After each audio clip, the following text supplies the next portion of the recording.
Hello and welcome back to the Awakening Philosophy podcast. My name is Jed and we are in the Socrates and Jesus book once again. And my goodness, does this book bang. So last time what did we do last time? I had a late night playing music last night and I am tired. But how can we not read this book? It's the best book. Last time we covered, oh goodness, I should have looked at this before I started. We reviewed what we had read up to, so we're now ready to continue reading. And that's right, justice. Justice. Is there an inherent justice in reality? And why does it imply the necessity for reincarnation? Why is reincarnation a must if we live in a just universe? Now, we can also add to that the question, can we verify reincarnation in our direct experience before this life ends? Considering Socrates has pointed out that the exercise of philosophy involves separating the soul from your physical senses so you can experience the realm of knowledge. Which is why philosophy is so fantastic, different from Aristotelianism or materialism or modern science, in that modern science never gets to verify its hypotheses.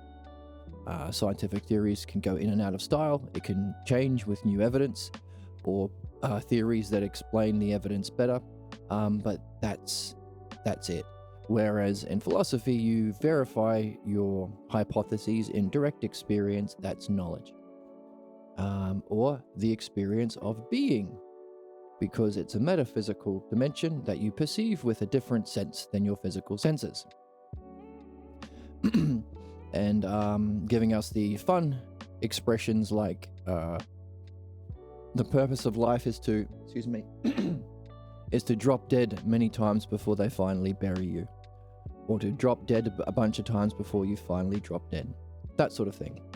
Because that experience is also the death experience. So, considering that's something that's fundamental to the spiritual and human purpose, we can ask the question, is reincarnation something we also can verify in direct experience? So let's add that to our question sack that we carry with us. Also, we reviewed that we had slayed the devil. We defeated the devil with reason itself. Hooray for us. Also, hell and sin and punishment all are absurdities, irrational, and unjust in principle. Because not only are they false, they are harmful. They cause this is our dialectic, a soul that's in suffering, prevents the freedom in our own lives.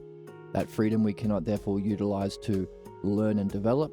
And then as a conclusion or result, the fundamental false beliefs that are the root causes of human suffering, individually and collectively, go untouched.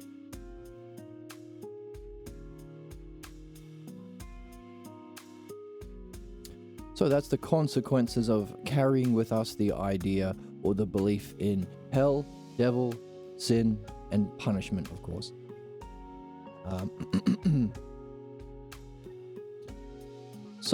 And by the way, the word sin we looked at is amatyan, which means to miss the mark, and is nothing about you being an evil, bad noodle, or a inadequate small being. Let's jump into the book and review as we go. Okay, so human problems are not a battle between the forces of good and evil.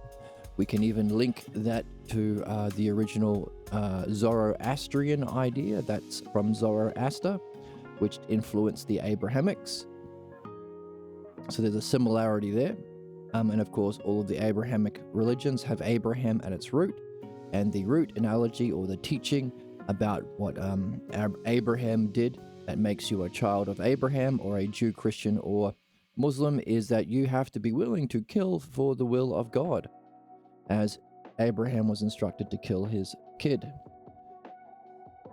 So that's something explicit in the major religions that are currently around. But also we have looked at understanding the cognitive stage of belief itself, and we have seen for ourselves that it is characterized in principle by conflict. And also in principle, it doesn't have a knowing experience, because as we were just talking about, knowing isn't something you believe, it's something you experience directly, with the preparation of understanding culminating in the separation of the soul from the body to experience and verify your hypotheses you've been developing along the line. And the reading of these books that kick ass anyway, so it's a win-win. It's win-win. We get to read these awesome kick-ass books with the awesomest kick-assest people, and all of the things that we learn as we go and get to review and have fun reviewing, we take with us into that experience to make sense of that experience, so it's not well, it could be overwhelming. It's not a bad trip, let's put it that way. And of course, as we learned from Mark, and we say lots of times on this channel, you better make sense of that knowledge experience through understanding as well. Don't use it to verify your stupid beliefs, otherwise you will reach a tragic or pathetic end like Jesus did when he didn't realize his problems were caused by his unsuspected Jewish beliefs and the way of being that resulted. And he ends in the story of the Gospel of Mark, God, why have you abandoned me? And of course, that highlights how religious people consider God. Not only is he unjust, because any God that plays a role in punishment or creating a hell or a devil is in principle unjust, because as we said, the effects of punishment are terrible and gross and anti-human, anti-life, unjust. Then it ain't no God at all. Not only that, the idea of God by religious people is it's a slave. He's an attack dog. God wants you to be in charge. You are the chosen people, wants you to take all the stuffs belonging to other people, kill all the people who disagree with you, bless all those that bless you, and smite all those who don't. So that story of Mark highlights that as well, because Jesus was trying to push God to act in his favor, and was shocked when he didn't. So, sin and error, or good and evil, are problems caused by your innate badness, or the principle of the devil or demons. Is the conflict fundamentally between good and evil, or, which is Zoroaster's idea, again picked up by the Abrahamics, or is it a conflict between wisdom and ignorance?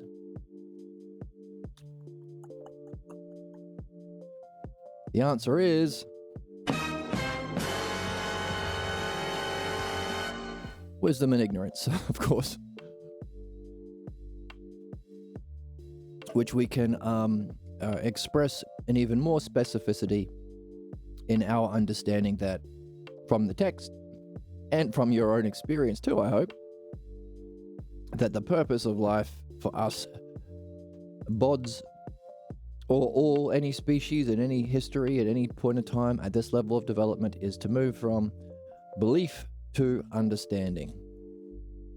Beliefs, as we said, is the cause of ignorance. In particular, the religious beliefs, which are in principle absurd, because religious beliefs require you to believe that which cannot be proven. That's why it's called faith. So in definition, that's called an absurd belief. That's not an opinion, that's just what it means. So if I said, there's a magic fairy on my hand and I can't prove it, but believe it anyway, we would say that would be asking someone to do something absurd. But also beliefs that have been disproven by evidence, like the age of the earth, or women not being good enough, or something like that.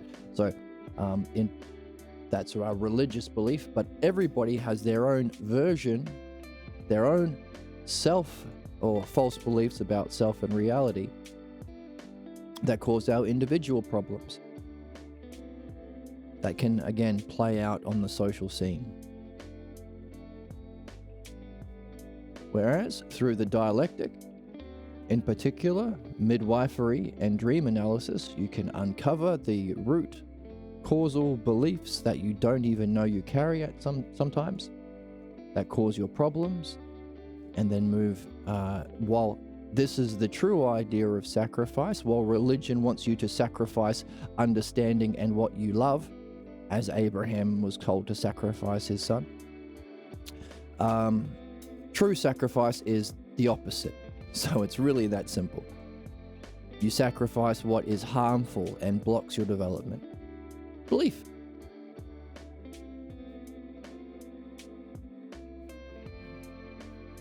Whereas belief in principle is in conflict with understanding and mind, which understanding can reach, and the self.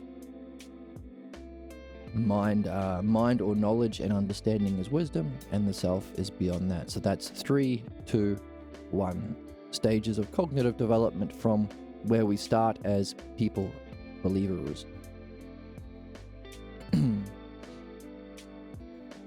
Belief is in conflict with understanding. So, and if belief is the cause of our ignorance or the cause of problems, it makes no sense to punish people for it, because that doesn't help this movement. From ignorance to wisdom or belief to understanding. It doesn't help. It's stupid. And if it can be shown that the reason we are here is specifically to do this, in other words, we come in to our reincarnation with fundamental false beliefs, guaranteeing us to develop these, then it's anti-reality. It's unjust to do punishment, because you're punishing a person for being a person. That's psychological torture. And of course, the worst people are trying to do that. They clip chimp. They try and look for you missing the mark as an excuse to inflict torture or punishment. And we've understood why that happens, because while understanding can reach that knowledge and prepares you to make sense of it and integrate it and go beyond it, belief doesn't. It's fundamentally in conflict with it. Other to others. So, how do you be a big, strong believer? How do you know you're a good Jew? How do you know that you're a president, if you're in a belief-based group like any right-wing political group? Well, you can't have knowing, and belief doesn't have a feeling attached to it, so how do you feel like you're actually a believer? Hurt people. You can't make anything with belief. You can't make any scientific development or spiritual or philosophical growth or development. You can't benefit everyone, because in principle beliefs are unjust. In particular, the ones about good versus evil and sin and hell. So how can you create anything good or just with something that is bad or unjust? You can't. But you can do bad things and unjust things. You can try and convert others to belief by pretending to be knowing, which is in principle unjust, because you're acting justified about something you don't have knowledge of. You can kill people, go on a crusade, do a genocide.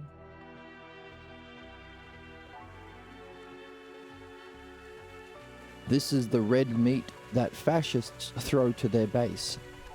We are going to make your life objectively worse, and maybe even bring an end to all life for our profits and power. But you know what? We'll let you put on a mask, give you a gun, and we'll let you go around beating up, torturing brown people. That's the current MAGA movement. ICE. The most racist, stupid, disgusting souls torturing and abusing other human beings because they look different to the images in their childhood that their beliefs come from. Sadism. That's why we have the expression, cruelty is the point for the right-wingers, or the billionaires, or the fascists.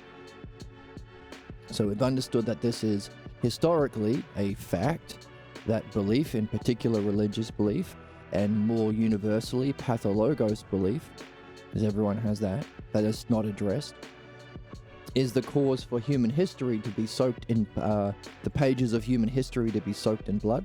It's the cause of all of our terrible suffering and murder.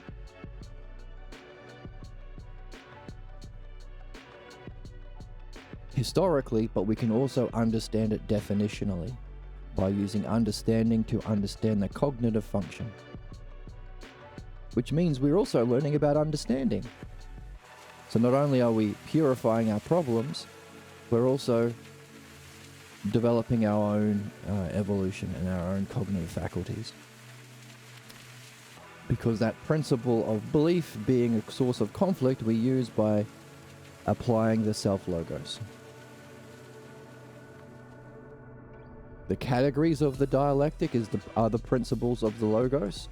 The logos is a word that means the intelligible structure of reality. So, for instance,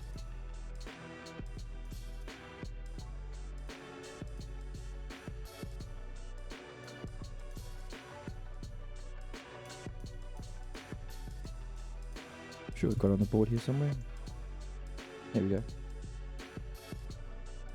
So our goal is to the self, or Zeus. Knowledge is the reflection, the highest experience. Understanding is the reflection of that logos, the intelligibility of the highest experience reflected through time. Below that is belief, the cause of human problems and suffering. And below that, people who leave beliefs but do not go upward, a massive difference. And we can use the dialectic to recognize it. Hey, welcome, Sus. Dancing mushroom, dancing mushroom. You have the best emojis. Knowledge is the logos knowing itself directly. The intelligibility of mind knowing itself as intelligibility of mind. That's why it's so amazing and profound and blissful.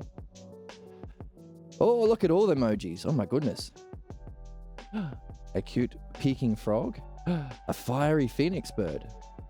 That's me. A DJ frog. That's also me. And a cute kitten. Oh my goodness. Where are you getting all these emojis from? Are you a member of a different streamer who has like the best emojis or something? Wow, twerking kitten. Dancing bee. And it's the intelligibility of, I'm sub to other people, that's why. Well, one day when I'm so popular that I have 3 people watching.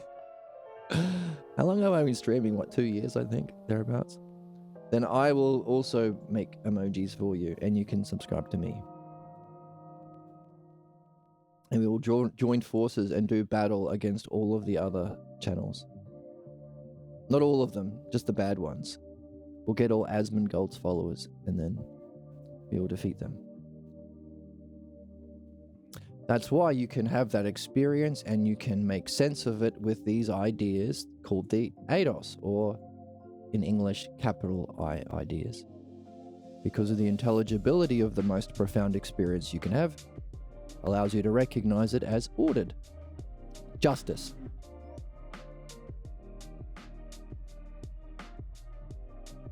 Perfectly balanced and everything coming into a complete whole. Beautiful. That's why we get the model of beauty and justice from the experience of knowledge. I'm good. I am a bit sleepy after a long weekend of music.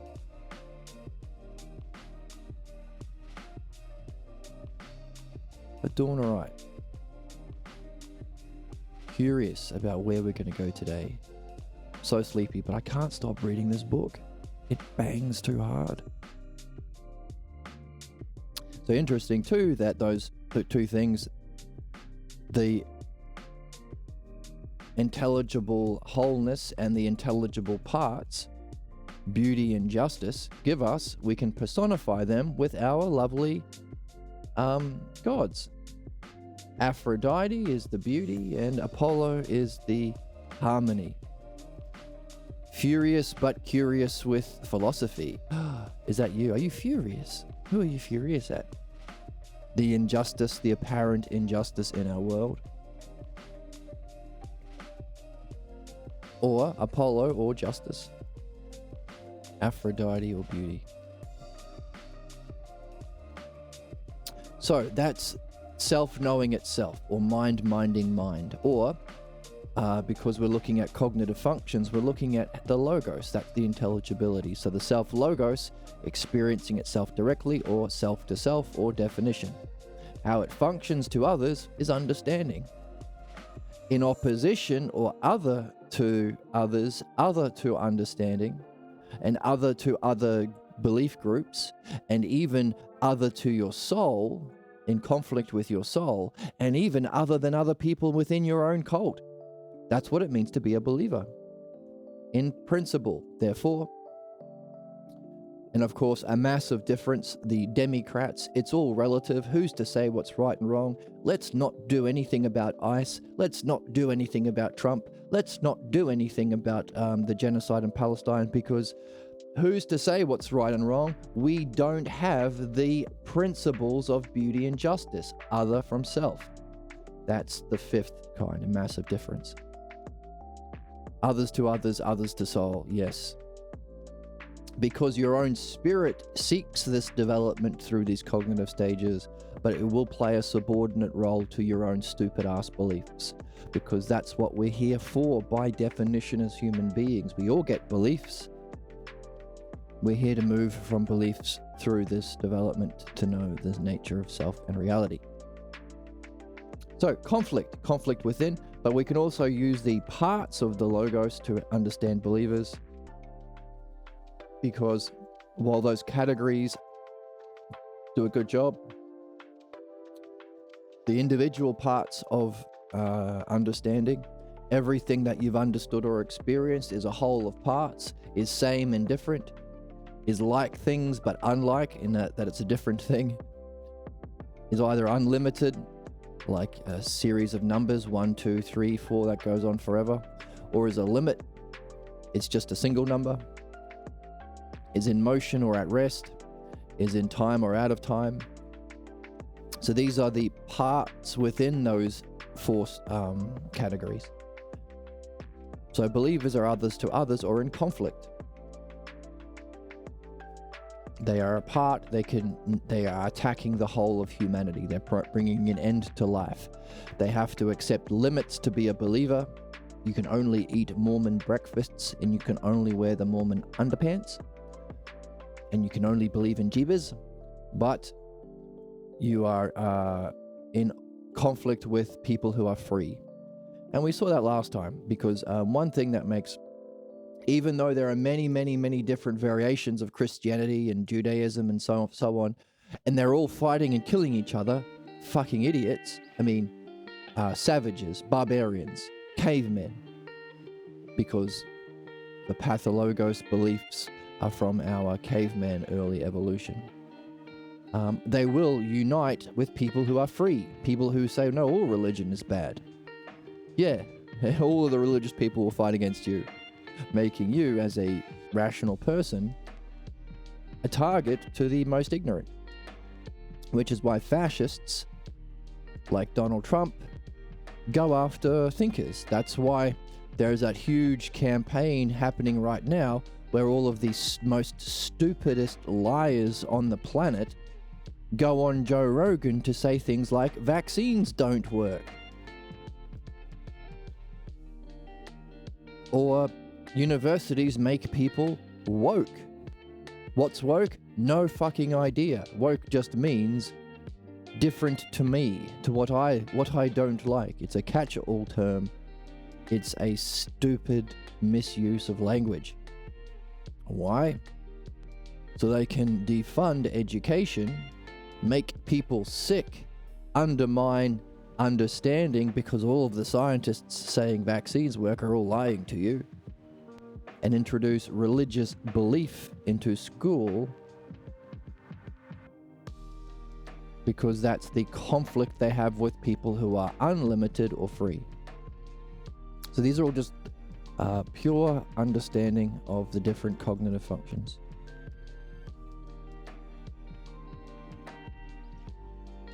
And our job, to do the work, have the fun going from belief to understanding. And it is fun. It's the best thing in town. Once you taste this game, everything else seems dull and boring. Because what else are you going to do?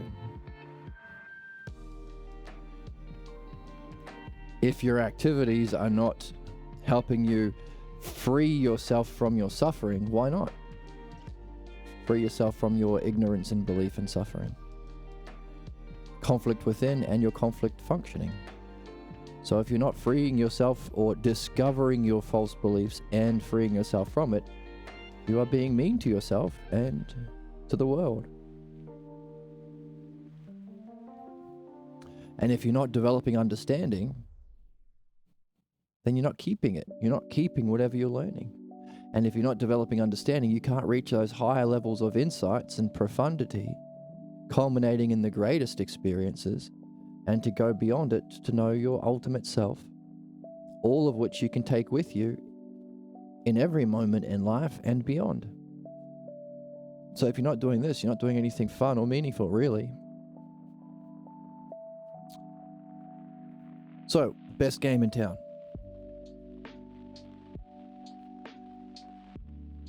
This is all from the book, by the way. This isn't my opinions. This is the book. Because the book bangs.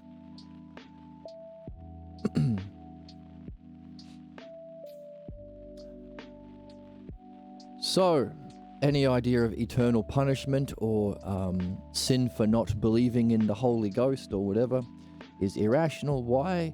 Well, simply because ignorance, or the cause of problems, cannot stand light of wisdom. You can't be both wise and ignorant. Therefore, the solving problems is ignorance.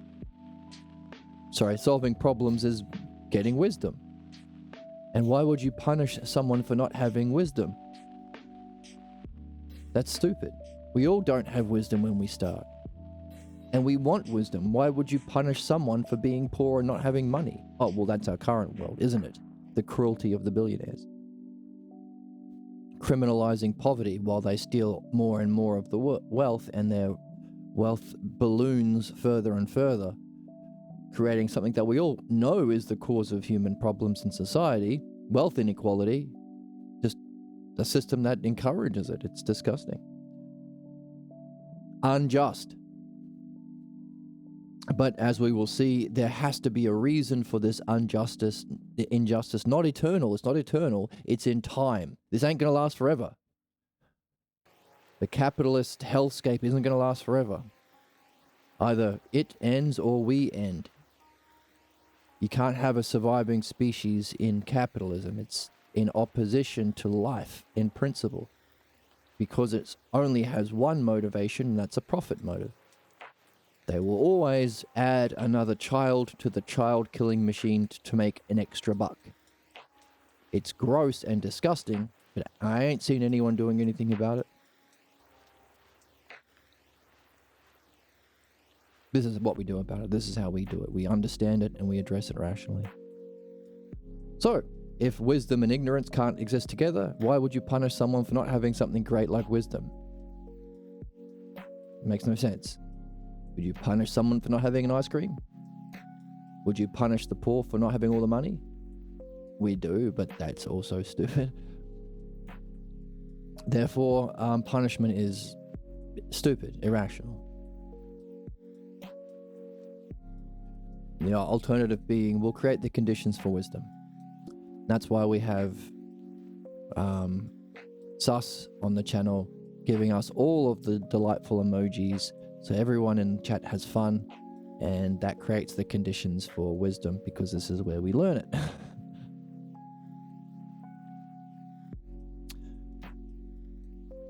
So, hello. See, we have a fluorescent head-banging bee. You don't get that on every Twitch channel. Failure to learn makes mistakes possible. Does punishment help learning? No fucking way.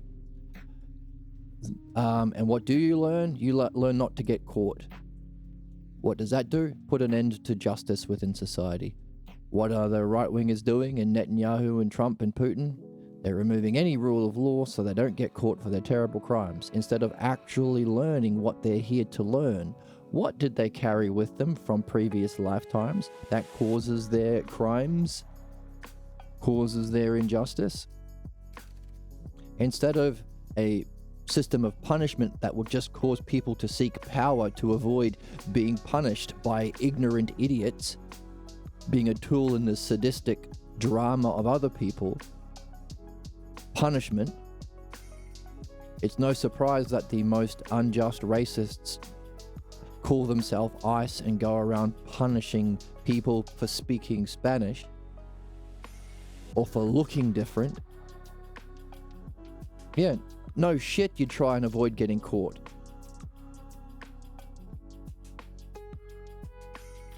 So we need to address a punishment-based justice system so people don't spend their lives trying not to get caught, but instead spend their lives trying to find the cause of their failures and learning.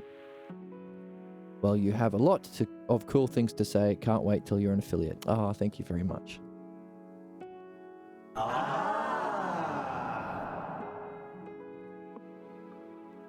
What else do I have? No, that's not relevant. Me too. That would be neat. I don't think I'm very entertaining though. I think it's really cool. I find the book fascinating. But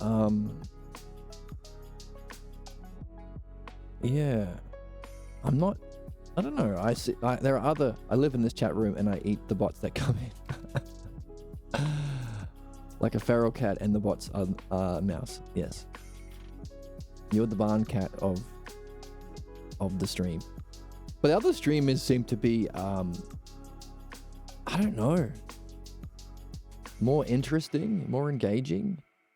Like, how does Hassan get 50,000 viewers? I mean, he's great in that he wants to do good and he wants to understand things. He hits his limit because he's not able to address the cause of problems, because you need this book for that. I don't know. Charm, maybe? I watched like a 7-hour stream this morning. I mean, I was falling in and out of sleep, but I don't know. And there was like 5,000 people watching that streamer. Just not many people have found you yet. You're engaging and cool. Oh, thanks. Thank you so much. Tell all your friends. No, don't do that. But yeah, I don't know. Maybe because we're reading? Maybe that's a bit of a turn off.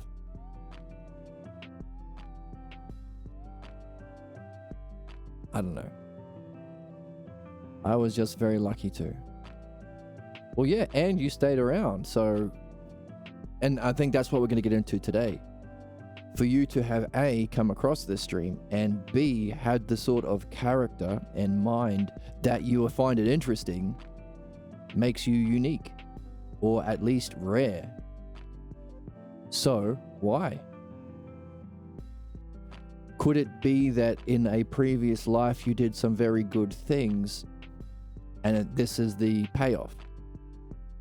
To be in a situation where you are attracted to and you come across, number one, and are attracted to, learning the very things to remove all of your problems, reach your highest excellence, and if you want to, escape the chains of suffering and the prison of reincarnation to move into higher, more fun, interesting, blissful levels of reality. Because if you don't come across a philosopher,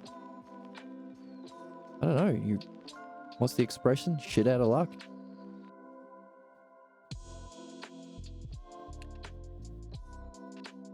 And we're going to get to that, because this is the consequences of justice and injustice in previous lifetimes affecting our current incarnation. I've been wondering about that myself. In other words, what did I do in a previous incarnation to get lucky enough to come across the author of this book and be able to learn from him? But also, where did I lack that I also have my own personal problems? The main problem being, I don't have all of the Twitch followers. I really like people and want to know them.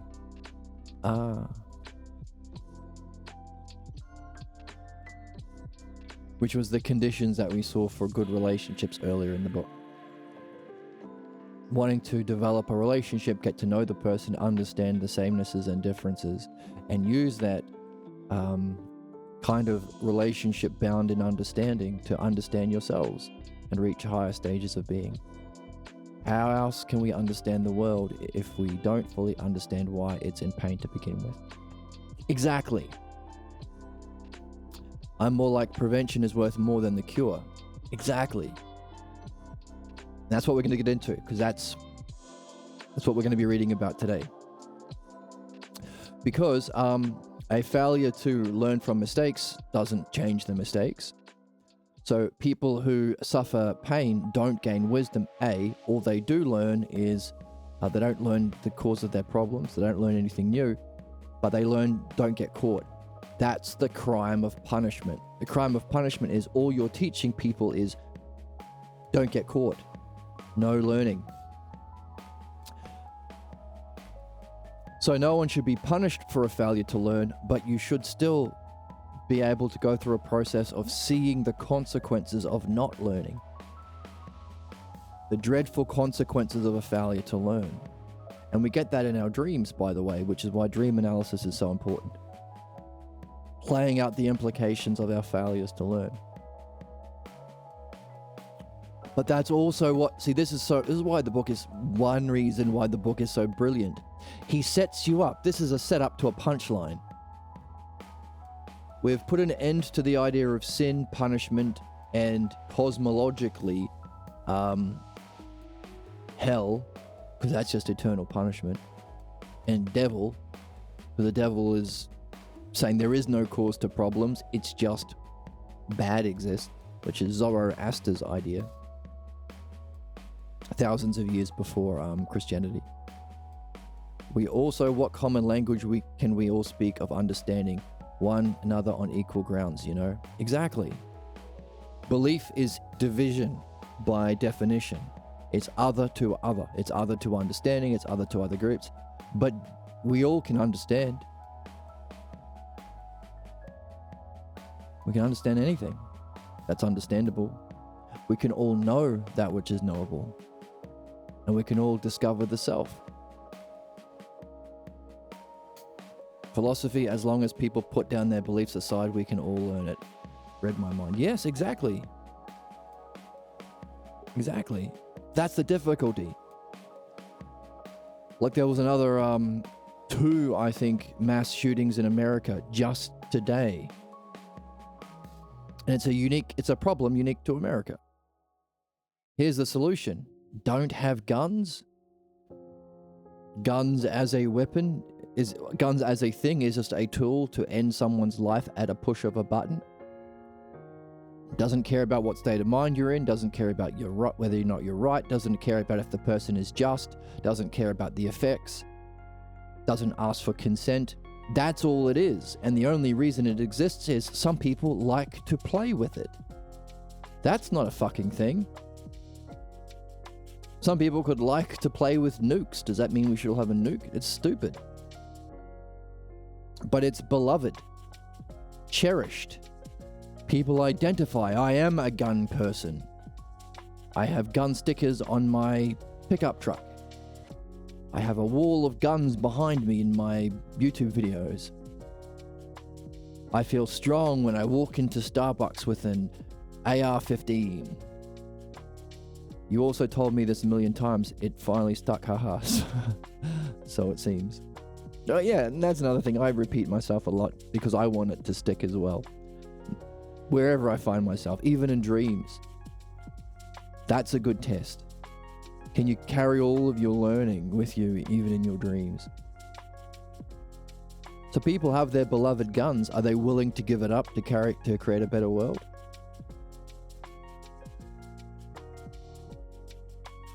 Equally so, if all human problems are caused by beliefs, and what we need to unify our race is a love of understanding, philodainoia, and beliefs are also harmful, are we willing to give up our cherished beliefs for a better world? So the thing about this is, what we are learning here is, while punishment is bad, again, another reason why guns are stupid, just I don't like something, shoot, no learning involved. But what we need to do is see the consequences, the dreadful consequences of not learning. And if what we've seen is all problems stem from belief and the literal meaning of life, every human soul is here on this planet to discover the beliefs that they carry, that they pick up in their lifetime, reflect on what must they have been carrying as a soul to be incarnated into a time and place to get these beliefs. That's a purification. Use that freedom from beliefs, freedom from the limits, definitionally limits. Belief means you have to have these limits. Also, belief is a sickness to the soul because you are told to believe in religions that which is not provable.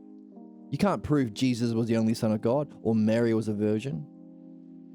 That's an absurd belief, and things that are disproven. You can prove the world's not 4,000 years old. Some Christians think that. So you don't just get the shitty belief, you have to also stomach the sick pill that irrationality is the mark of truth. It's another kind of sickness and trauma within the psyche or soul. You take two pills, the belief in Jesus or Allah or Moses or whoever the fuck, and the belief that irrationality is reason. That is opposition. You couldn't get more conflict than that. So you use the freedom from that conflict and limits to develop understanding. It's a win-win. It's a win-win. Win-win.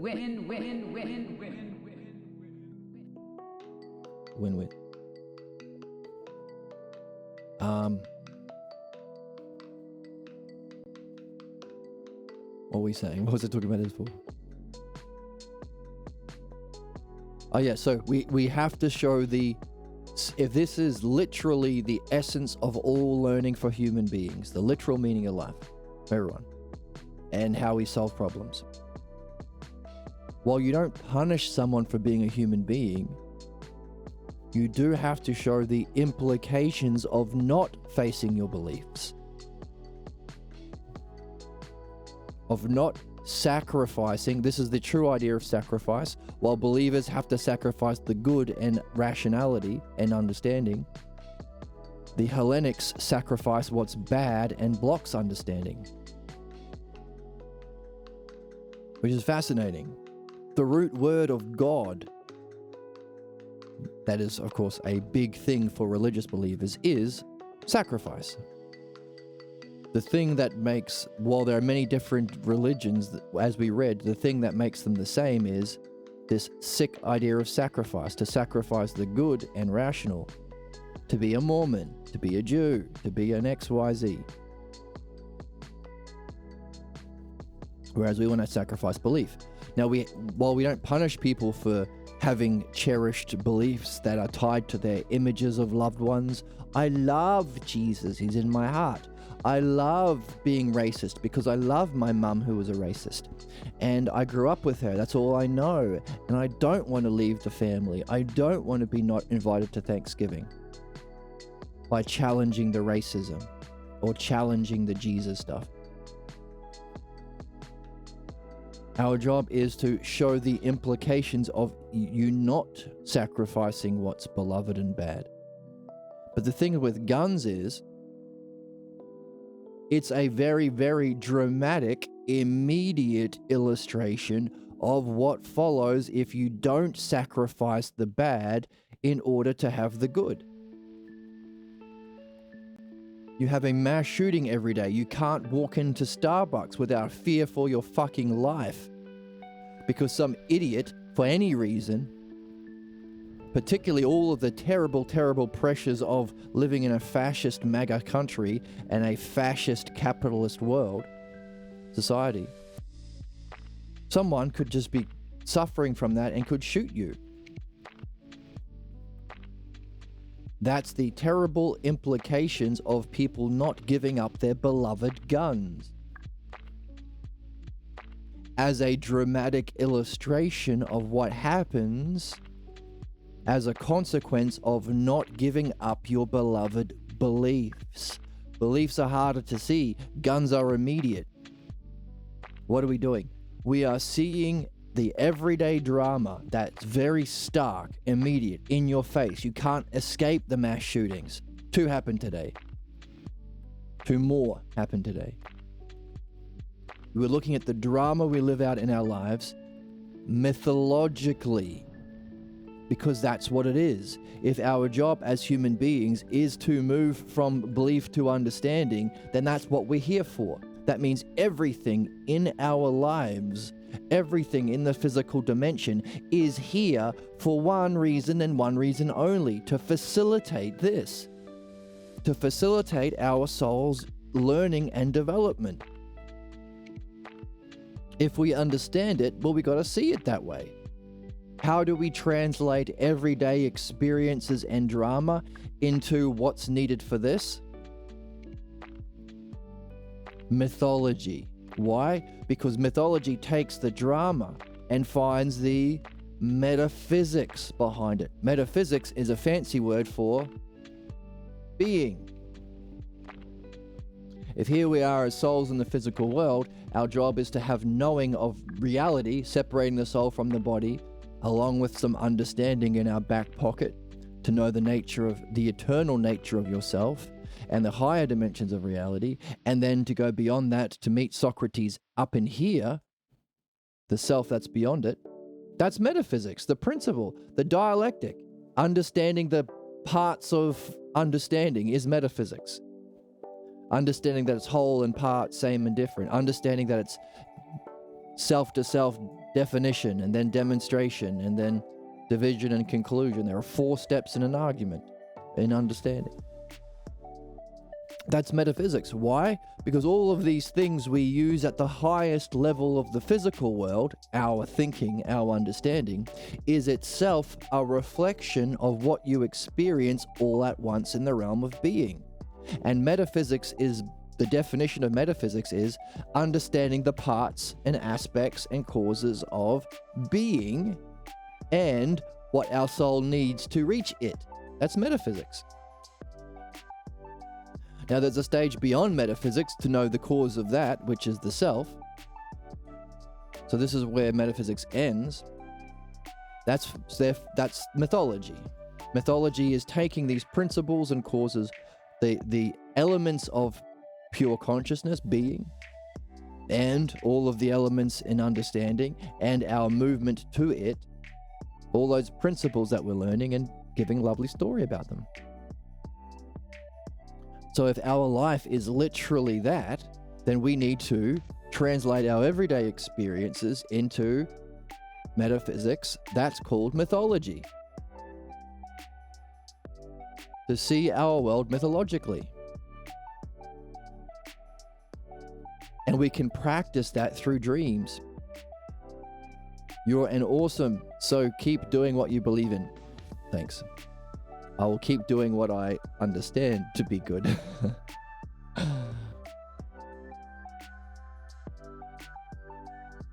Also, I'm a bit behind, sorry. I don't know. I want to support things I believe in and people who bring kindness, love, knowledge into the world. So why not be a consistent watcher? Yeah. Now, what we're just saying is, let's take that expression. Now, I know what you mean. I know that's an expression that we use. Follow what you believe in. But aren't the Jews genociding the Palestinians, doing what they believe in? That they believe they are the chosen people? They believe because God picked them and God is their attack dog? Yes. So let's change that expression. Don't do what you believe in, do what you understand. Or rather, follow the Logos. The Logos is understanding and all at once as knowledge. And also is therefore something inherent in the self. So follow the Logos, because the Logos will take you from belief into understanding, into being, and into the self. The Logos. So if the experience of being the highest experience humans have had, and we can look at the highest experience is knowledge, and it's intelligible, and that's the exact nature of understanding through time, then we have to ask, what causes that? The self must have the Logos in it in some higher way than even knowledge. That's the big puzzle we're here to solve. Metaphysics. A bee freaking out. Does the other streamer have like a bee theme? Is that bee dancing or having a seizure?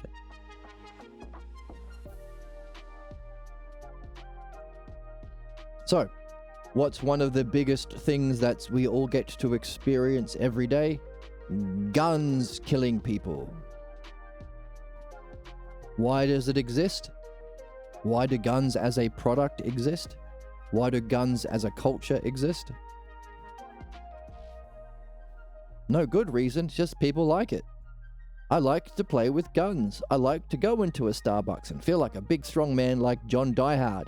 He's my favorite hero, Mr. Diehard, who shot all the bad guys. Pew, pew, pew. To understand that mythologically would be to say, oh, all that is a dramatic representation of what follows if we do not sacrifice what we held as dear, what we identify with, what we're attached to, what's our beloved, our precious. That's the implications. It's not punishment.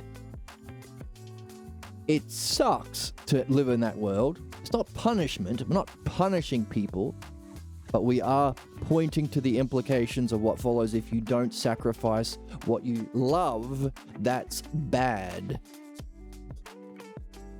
Why?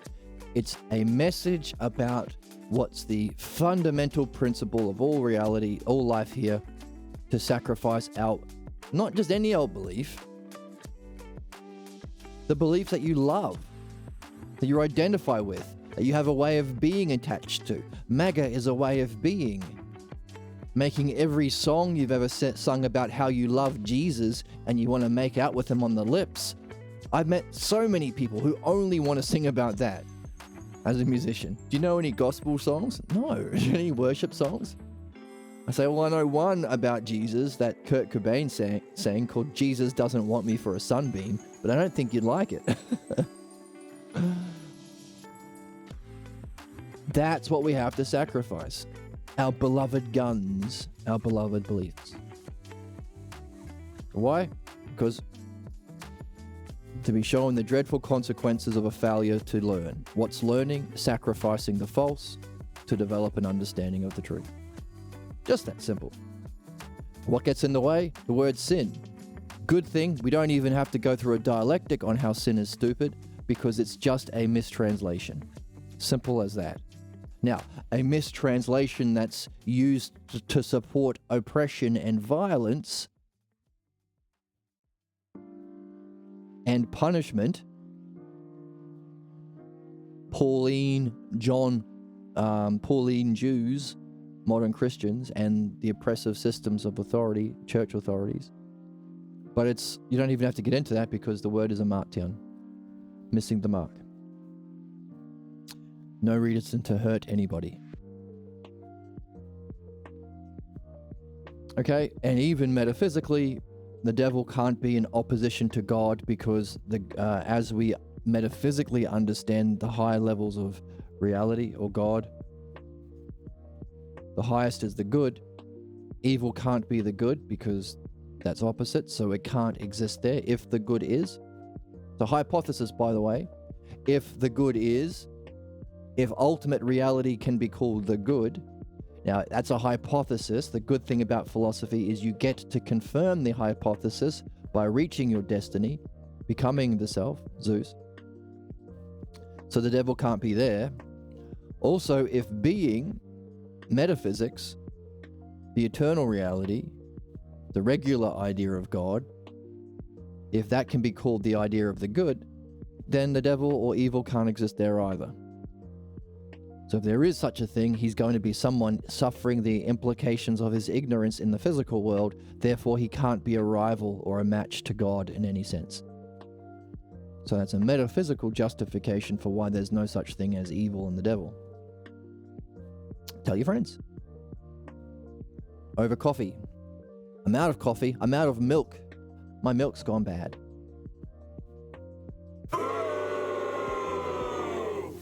So I'm drinking this instead. It's tastier.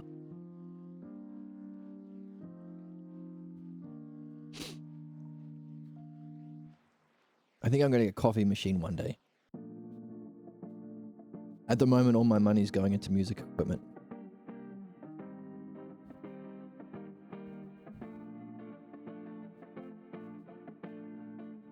I'm fantasizing about my music equipment that's next to me.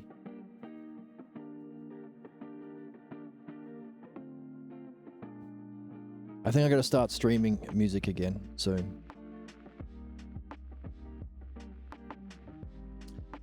Yes, but a coffee machine would be nice. People who drink coffee and love it like to make. I just use instant coffee. I need to upgrade. So that's nothing to do with what we're talking about, except coffee fuels the philosopher's brain.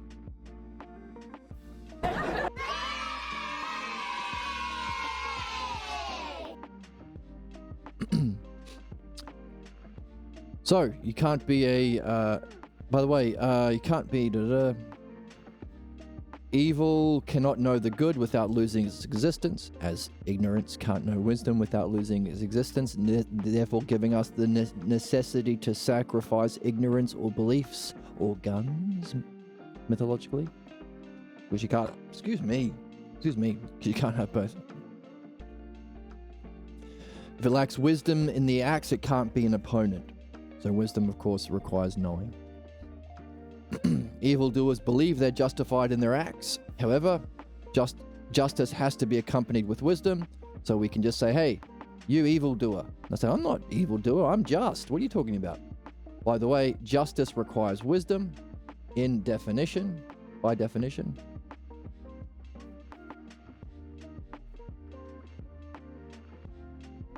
Why won't my... Well, it's because I turned off my Bluetooth. I lost my trackpad. My tracky paddy. So you're not actually justified in your actions. So before you ever punish someone or genocide someone, you best be sure you have wisdom, because no evil act can be seen as an act of justice because it lacks wisdom. So you want to be a ruler, you want to be a priest or a clergy or a politician, get your ass in this book. Get your ass some wisdom. Jesus says, I like your questions, and it speaks well for those discussions you have engaged in. And that's another thing we've been seeing. You can't do this without someone to talk to. And that's a difficulty, because evil Asmongold and his best friend Hazan Piker have stolen all of the Twitch viewers. It's a difficulty because we killed Socrates. So what we should have been doing for the last 2,000 years is listening, except for one, of course. one person has escaped the evil clutches of the Hassan Asmongold alliance, and that's sus. And she brought with her all of her rewards of all of the cool emojis from other channels. But we should have been developing this. So if by definition we all are born into a family that gives us, from which we learn beliefs, reflecting both what we bring in as a soul and what we come into, the time, the house, the family, the culture, the religion of the culture. These two things come together to give us our false beliefs that we're here to address. You can't stop that from happening.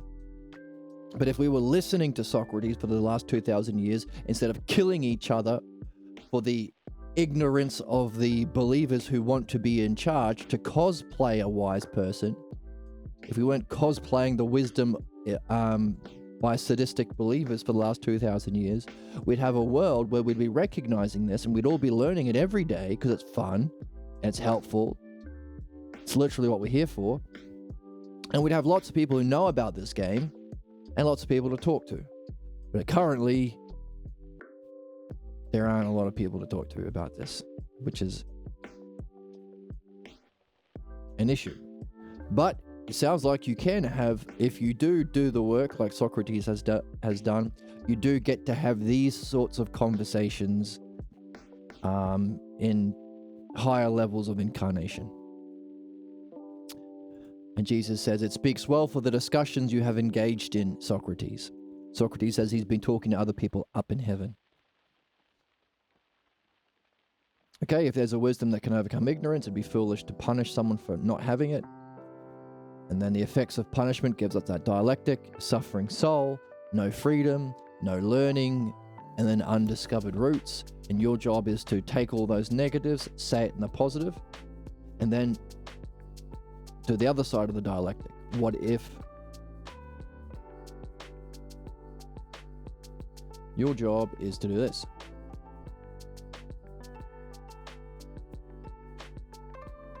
If something doesn't exist, figure out the something. Then instead we have sin and punishment. What does it do? It causes a suffering soul. How does that suffering soul function? No freedom. Your job is to say what the positive of that is. How will it divide up into your life? No discovery, no learning. So what's the positive? So what's a way of saying no learning without the word no? How does it result? You do not touch the core beliefs. How do you say that without the word not?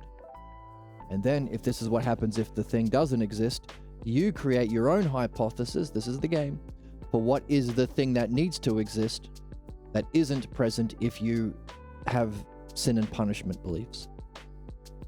And then for each of these on this side that you've done, what would be the opposite that would follow if we did have this thing? That's your hypothesis of learning. And if you really enjoy it after you've had a go at it, find all of the terms and all the relationships and create a character for each and a drama that represents the relationships. So you've taken your dialectic, which is what you're here to master, and you've added it into a mythology, which you can share with people. You can make it into a comic strip, into a short story. You can share it in our Discord. You can find a link to the Discord below. It's a win-win. It's a win-win. So that, and by the way, if, as we've been saying, our job is to master the dialectic, but it's not a belief. In other words, it's something you don't believe from someone else. You have to do yourself. And the act of doing that understanding prepares your mind for those higher stages of insight, profundity, and knowledge. Then this sort of activity or quest or puzzle benefits you in the highest sense. Someone to benefit you in the highest sense needs to know those things, A, and needs to have themselves a mastery of the dialectic to be able to present this puzzle so beautifully and rationally with, I mean, it's so fucking amazing. Look, you have to give somebody one. Like in a game, you need to say, okay, look, here is a paint. Oh, I keep using the painting analogy, but maybe someone who knows about video games can give me another one to play with. You have to give the first painting in the hallway a picture with the 2 gems in the eyes, so you know what you got to do. And then the next one is missing the gems. And then the next one is missing the gems. You have to do the first one so you know that there's something you have to do. And he's only given you one. It's so brilliant. He hasn't taken anything away. He's only given you this one. The only positive he's given you is suffering soul. And he walked you through the next 4 stages, which is necessary to show that there is a dialectical structure. And if you know there's a dialectical structure, he doesn't have to give you the next, because you know the dialectic has both. It has 8 terms. 4 if it is, 4 if it isn't. This is the functioning of Zeus, who we reach through the anagogic triad, through the development of the dialectic. Where are our gods? Through Aphrodite and Apollo, love and logos, to master it in the dialectic, which takes us all the way through the other triads, the power triad and the protecting triad or preserving triad, to Zeus, who takes care of all living things. That's care, that's benefit, that's providence. Therefore, this little one paragraph on one page of this book, which is so awesome, contains a literal gift from God.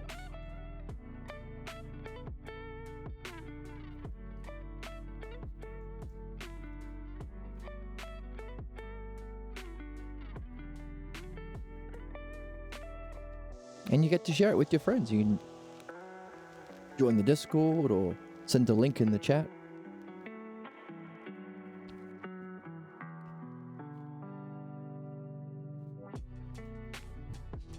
And that gift I've got from Zeus comes in one sentence. We asked if there is a wisdom that can overcome evil. It would be foolish to punish for a lack of wisdom. Why? This is why. Here is your job. Because the effects of punishment always bring a particular kind of suffering that dominates the soul. 1, that deprives you of freedom. 2, to discover the roots of your folly. 3, and then beyond that, in conclusion, it leaves untouched the core beliefs that are fundamental to man's ignorance. Wow. Wow. Wow. Wow. Wow. Wow. Bless you. Excuse you. Bless you. Bless you. Excuse you. Bless you. The new one. We're gonna engage in dishonesty? I think I got a new one here too. Don't be disgusting. No, don't be disgusting. That's a good one. I like that one.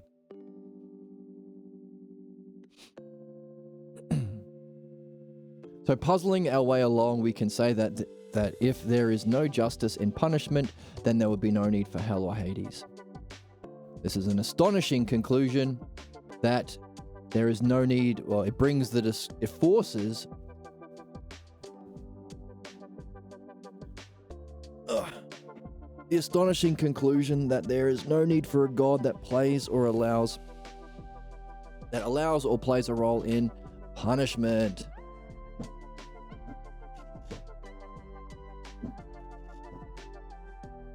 Wow.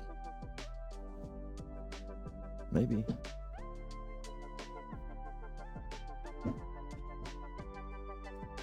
Adjusting my chair. So, we don't need a God. So you have a God that does punishment? Not needed. Why? Because punishment is irrational and harmful and unjust. And cosmologically, there is no need for hell or Hades. So, take your God and stuff it. Take your God and sacrifice it. But I love this sick, unjust idea of God. Yeah, and people love guns. Is there a problem with that?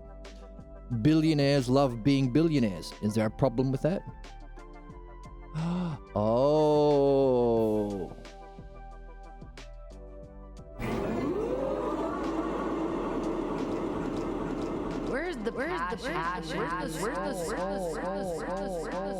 That's a new one. Where's the passion? Where's the soul? It brings to the foreground the question of the nature of the deity we call God. Okay, because the God that we are building knows the mind of man, plays a vital role in the drama we're a part of. And because learning plays a vital role in the drama that we're a part of, we can say learning moves with the spirit of justice and wisdom. It's just to learn, and that learning is a development of wisdom, requiring a sacrifice of belief and ignorance. So, does that mean that there's no consequence to wrongdoers, evildoers, Netanyahus and Putins and Trumps of the world? And the billionaires who want to keep being billionaires instead of having a good world? And removing starvation? And stop exploiting people and resources? Is there no consequence to them? You know where it plays out? Right here in the cosmos. This world, this everyday world with all its suffering and confusions, is the result of people in the present living out the influences of all they have learned and cultivated in their present and from their former incarnations. So the ignorance and beliefs you learn in this lifetime and as a result of former lifetimes play out in the suffering experienced here. So whatever injustice you play out in the world, you're going to have to suffer yourself in your next incarnation. So all those billionaires with all the resources who have gained their billionaires, like all great fortunes from great crimes, take heed. Everything you have inflicted, you will yourself suffer. Not as a punishment, but as the consequences or the messages about what follows if you do not address your injustice. Good news for them billionaires and terrible tyrants, you got all the money and power. So, get to work doing good things.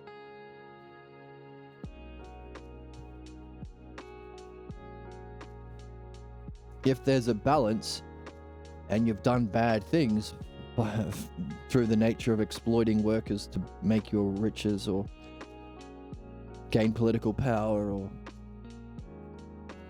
whatever it was that you did, then use that power and wealth to balance the slate.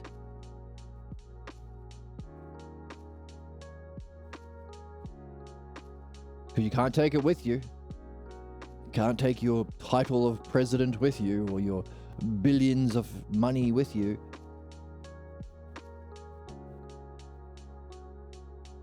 And you want to know how to do that good thing? Wisdom.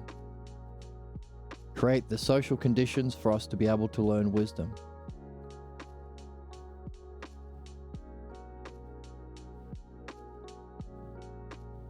In other words, find a way of using all technology and resources together in a shared way, no monopolization, to meet all human needs in a renewable, efficient, sustainable way, so it's in harmony with all life and all non-living things on this planet, so that we all have the opportunity to live, not just the fucking billionaires, and experience life, but in particular, to have the opportunities to learn and reflect on all the activities we do through the dialectic so that we can all learn. To create the freedom from slavery and work for survival so we can all go through this process we're literally here to go through. Create schools of philosophy, midwifery, and dream analysis. Make sure every football coach is trained in those so they can approach their players in that way. So whatever you're doing, it's a reflection of or a mythological representation of your actual learning. You make billions from making plastic out of oil. That's poisoning the world. Maybe, I don't know, make plastic bags out of organic material. That's possible. Every problem is solvable. Get to work. Is the message of this book for anyone who has the power and money, and anyone else who wants to make sure they don't suffer the implications of their injustice or not addressing their beliefs in this lifetime. In the chat, I was watching this guy undercover, and he's a buff Russian dude dressed as a woman, and I'm like, hyper rocking B emoji. And yeah, that's what it's like being a pretty girl. What? One of the reasons I hate going places by myself, especially at night. Oh, I see. There's a Russian guy dressed as a woman to see the kind of abuse that women get on a daily basis from sexist, chauvinistic, ignorant men. Yeah. Yeah, sucks. But perhaps this is, while that's an unjust world that we are in, these acts of injustice, there is a greater justice if we are going through the experiences and consequences of our former acts in previous lifetimes. Whatever the soul has done unto others will be done to them. The deed and its consequences are perfectly balanced. In this way, there is a just rendering of deeds and their consequences. That's a big sentence. Highlight it. Pure justice shows itself when... So, we asked the question, if we don't want to suffer that, which is not a punishment, but a experience, what's the word here?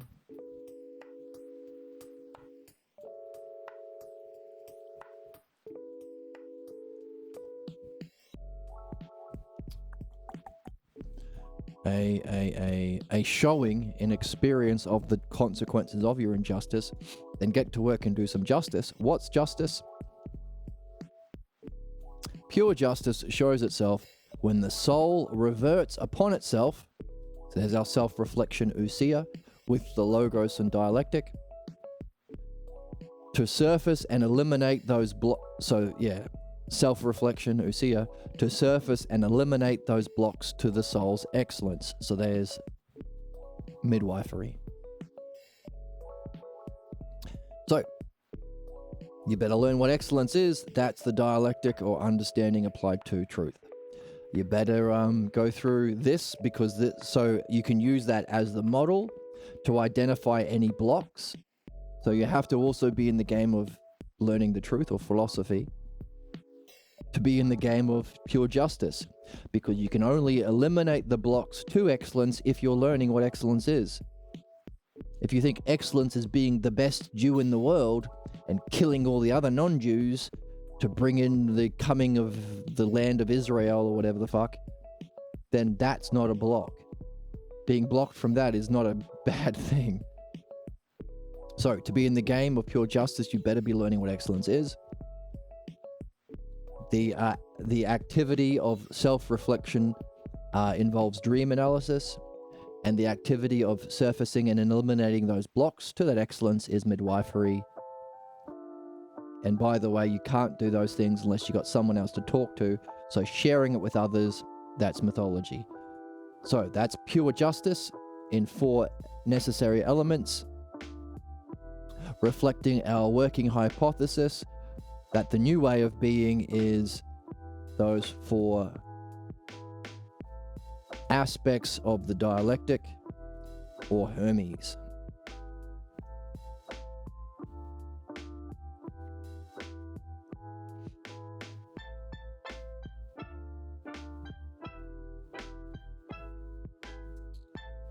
So pure justice is to do those 4 things, or In 1 word, master the art of the dialectic. In 2 words, to sacrifice belief to reach understanding. In 3 words, love, logos, Philodianoia. Aphrodite, Apollo, Philodianoia. So how many words do you want to know the meaning of life in? I can give you 1.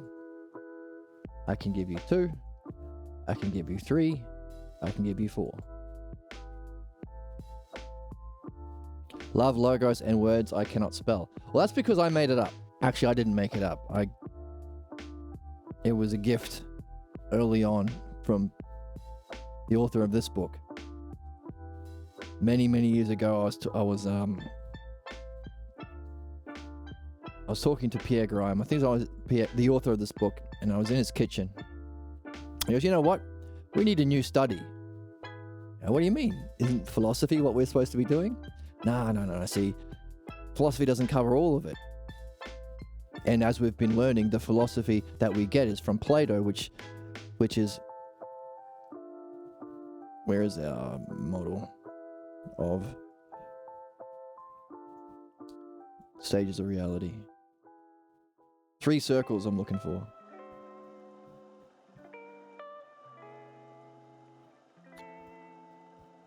Three circles. Here we go. So modern philosophy is down here in the world of becoming. That's Aristotle and the Roman tradition, the bollocks that you learn at school currently. Now that we have the Balboa translations of Plato, Aristotle down here in the physical world, Plato talks about reaching the idea of the good, or beauty itself, in the Symposium. That's Plato. And the guy that we murdered, causing the devolution into where we are now, Aristotle, is Socrates. He talks about, hey, when you reach that experience of pure beauty or pure justice, use it as a baseline to develop pure excellence to become eternal and a friend of the gods. That's the self. So if philosophy is misunderstood down here and has Plato as its model to reach just here, we need to go beyond. How do you go beyond knowledge? Understanding. How do you remove false beliefs to actually have the freedom to play philosophy? Understanding the dialectic. How do you develop that experience? If philosophy means the love of wisdom, how do you actually get that experience of knowledge? Understanding. Therefore, in the kitchen, Pierre said to me, we need a new subject.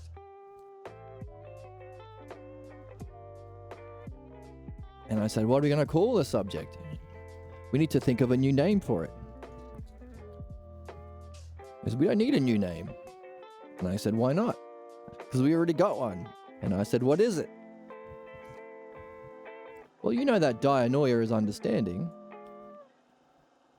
as Sophia is wisdom.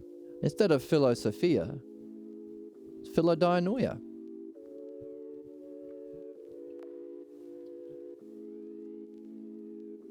And I said, philodianoia, that sounds weird. That sounds like a album title of a cool prog rock album. Philodianoia, which just means, philo means love, dianoia means understanding. Love and logos.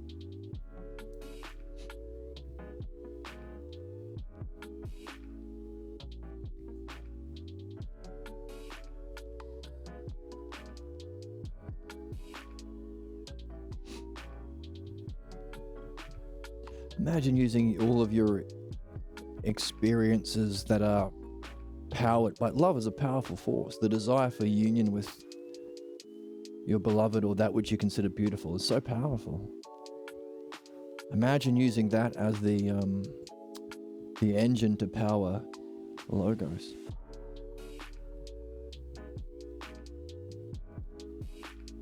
Imagine the fun you could have.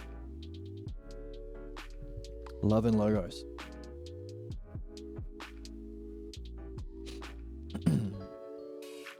So, we've been talking about injustice plays out in the everyday suffering that happens on a mass scale on this planet as the result of people in this life and in former lives not having addressed the injustice that their beliefs. But what is pure justice? So if you want to undo that, if you don't want to, be reincarnated into a terrible situation again, get to work on pure justice. What's pure justice? Well, a good thing about this book is it bangs so goddamn hard. It gave us a definition of what pure justice is, so we can avoid our suffering and get to do our work here to avoid that. Because he gave you a definition. Pure justice shows itself when the soul reverts upon itself in order to surface and eliminate those blocks to your excellence. You've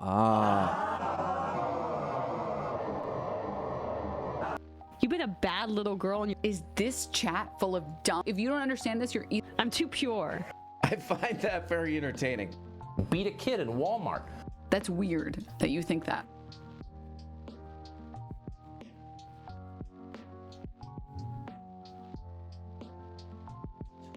I'm getting tired of these. I want specific sound drops, but I just have because I have so many. I'll put them on one button, and it's like a randomizer. So I'm gonna have to think of a new way of. I think that's what I'll do today. I'll redesign my soundboard. Anyway, the soul survives death and is reincarnated. Another banger bit of wisdom from Zeus at no extra charge, carrying along with it whatever it has learned and nurtured from the past. Learning and nurturing, definition and demonstration.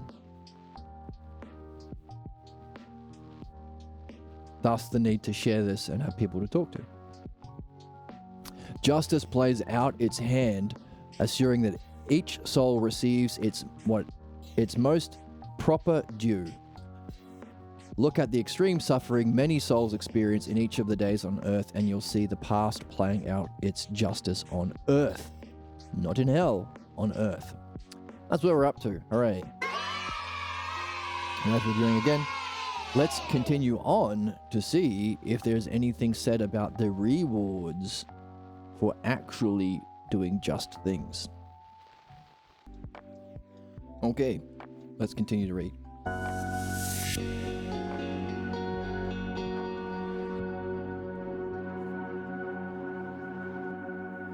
Jesus, bring in our players.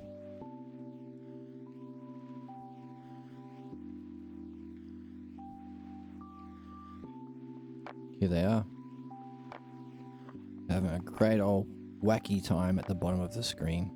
There.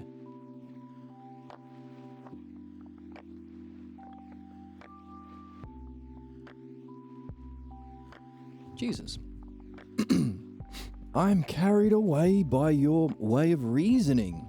However, it is well known that your Odysseus gained entry into Hades and saw the souls of many brave warriors and those of noble women enduring suffering for their sins. From what we have said, shall we say Homer is not among the sages? Oh!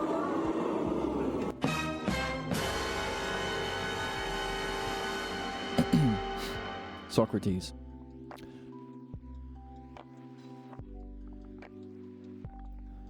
Those who come to realize the self feast and banquet here in our heavens, while those in Hades carry the burden of their masks and receive their punishment for the fraud they have committed. On the one hand, and on the other, they gain rewards from whatever good they achieved until the power of their actions is dissipated. So it was said of Hercules, the Hellenics' favorite hero. Huh? This is punishment, right? Those in Hades carry the burden of their masks and receive punishment for the fraud they committed. On the other hand, you gain rewards from whatever good you achieved until the power of their actions are dissipated.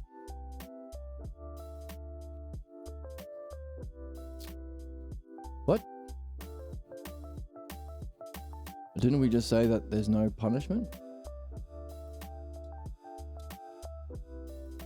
Unless Hades is Earth.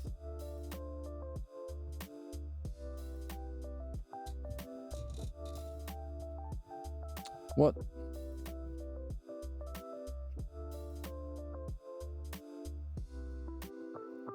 Or if there's a dissipation of one's actions, you could say the rewards also come on Earth. It's a mythology after all. I'm curious. I'll carry that as a puzzle. Yes. That follows with our way of going. For justice to reign, there must be rewards for honoring and knowing the self.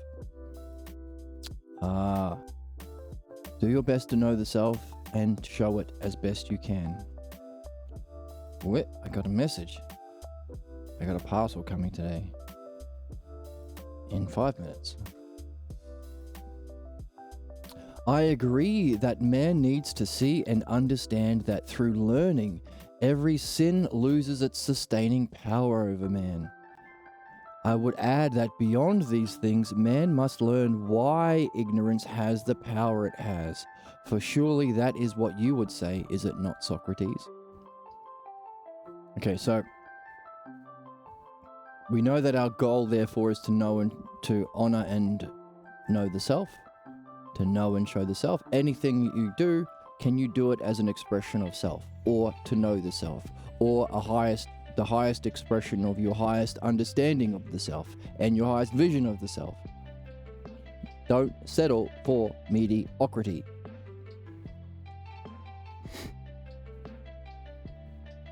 Through learning, man needs to see through learning. Problems loses its power over us. But not only must we do the learning of pure that we defined as pure justice that removes our particular problems, we have to also learn why ignorance has the power it has. Okay? Not just discover our own false beliefs that we attached to, our beloved beliefs, but learn why beliefs have a power.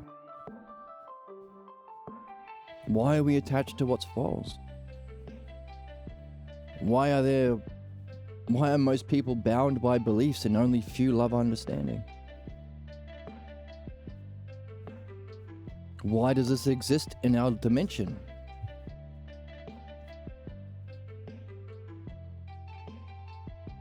Is that heaven and Hades?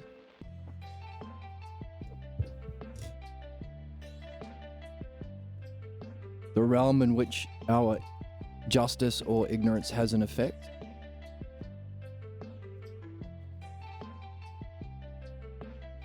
So, not only learn what the problem is, but learn why it's a problem to begin with. Or the conditions and causes for problems to be. Sure thing, Jesus, says Socrates. If our earthly existence is where we can learn the roots of our unsuspected beliefs about ourselves, then it is also where we can turn towards the quest for the wisdom of self. Wow.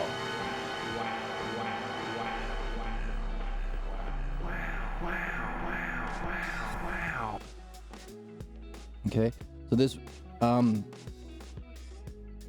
backs up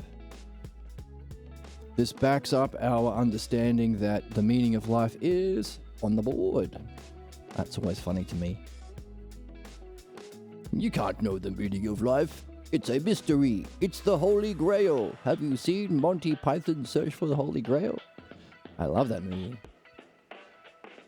They are comedic geniuses. Anyway. Yeah, hot take. How can I be so bold and brave to say such a thing? To go from belief to understanding, because it's on Earth. It's our earthly existence where we can learn the roots of our unsuspected beliefs about ourselves. So if problems are caused by this, and the only place we can solve it is here, ipso facto, meaning of life. Another justification or argument to show that it's a likely hypothesis. Again, you won't know until you verify it and do it, which takes you have to risk it, but it's in the book. Worth a risk. Just as a, what's the purpose of a pruning knife? To prune things. It's what it's for.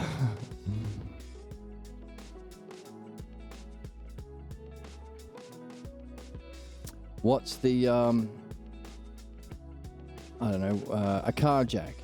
What's the purpose of a car jack? Well, it's the only thing that jacks the car. So it's to jack the car. If it's the only place where we can surface the cause of our ignorance and suffering, here, ipso facto, we be pruning knives, folks. But also, it's where we can turn towards the quest for the wisdom of self. Now, he didn't say reach it. I guess it's implied.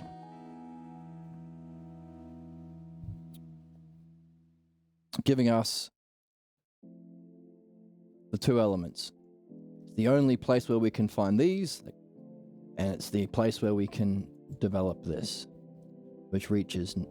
There's also the conditions for knowledge, and the two together is wisdom. And with understanding to go beyond wisdom to the self. That's the game that the book tells us that we're in. We're all in this game. It's the one that we're in. Says the book. Why would you say, says Jesus, that it is man's earthly existence that we gain these jewels? Good question, Jesus. Well, there can be only one answer, says Socrates, because the conditions necessary for learning are present when a soul is in a body.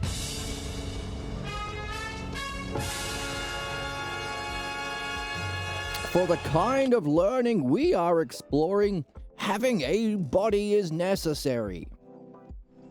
Ooh. Why?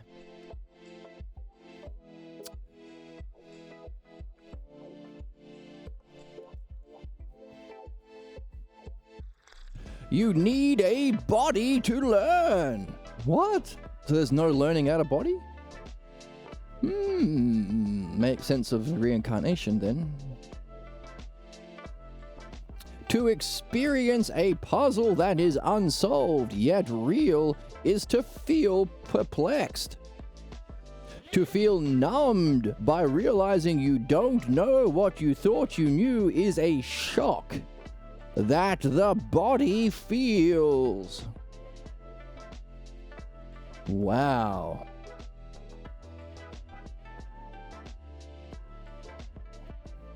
Right? To be caught out, again, no punishment in this system. Get the fuck off punishment. Out the window. Get the fuck out of here. Because the shock of realizing you were wrong can be accompanied by the biggest fucking jerks and sadists saying, now I get to punish you. That's the right wing. Oh, you're different than me. Let's punish you. You're poor. That's the billionaires. Capitalism. Oligarchs. You're poor. Now we get to punish you. Kick you on the street. Punish you for not being able to afford the fines that we insist you pay, even though we have all the fucking money. Can't have that. because we need to have a different reaction to the shock we feel when we realize we've been wrong. Not a shock that is accompanied by some sadist be punishing us, but a recognition that that's a good thing and a necessary thing, because the learning can only happen here, and that involves being perplexed by a problem and feeling numb that you are wrong. It's a good thing called being stung in the Meno. The Meno. Socrates. To experience a feeling of joy at coming to a conclusion needs a body to experience its impact. So he seems to be outlining the stages of our learning process. Number one, have a puzzle.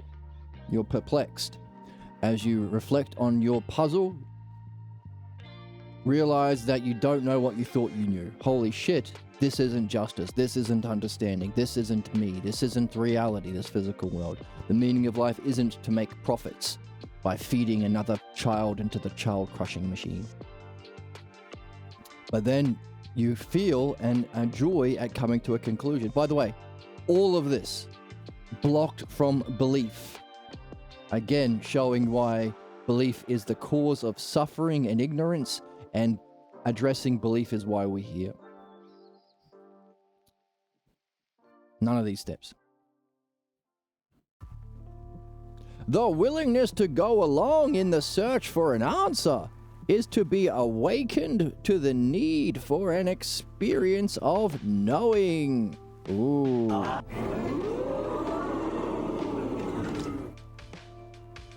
Search for an answer. Need knowing. This stage of learning does not need to add something because it experiences through the body a dropping away of the pretense of knowing. So that giving up of your MAGA sadism, or your Zionistic sadism, or your billionaire capitalist sadism. This idea, I know everything because I'm the one killing the children and starving the children and murdering the children and all that shit. You'd leave it, you drop it.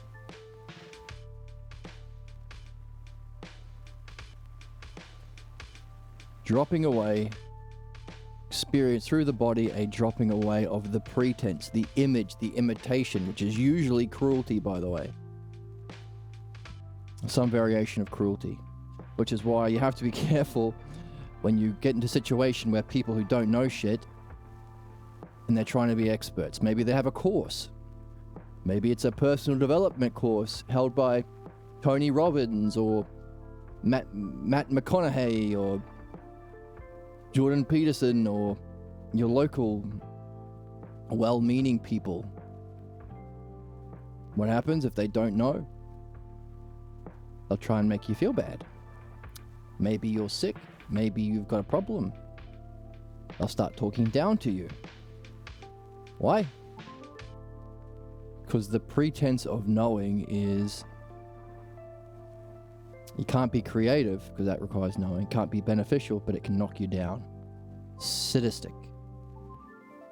Well, it's cruel. It's mean, but the attachment to it is the sadism. The mistaking it for knowingness. There is no need to remember it. Because it's through the body you drop away that pretense of knowing. At this point, there is nothing here to remember. Ooh. However, being in an open state, one can follow a lead and discover an answer. Going back over this process again and again is to always be open to a deeper learning. Okay, so clearly there are stages here in learning that we should nail down and make our own. And they might not be in the right order. Okay, so We have a feeling of being in a puzzle. There's a recognition that you don't know what you once thought you knew about that puzzle. By the way, that happens in midwifery and dream analysis too. You come to someone in a midwife talk, I have this problem. The next stage is to reflect on the elements, and you realize what you thought was the cause of your problem wasn't the cause of your problem. What you thought was the meaning of your dream wasn't the meaning of your dream. In fact, your first interpretation should, or often, reflects the very issue of your problem or the very message your dream is sending you. That's a kind of numbness. I was wrong. I didn't know. I thought this was my problem. I would tell people this is my problem. I had a mask involved in talking this way about my problem. I even had a formal diagnosis. I was wrong.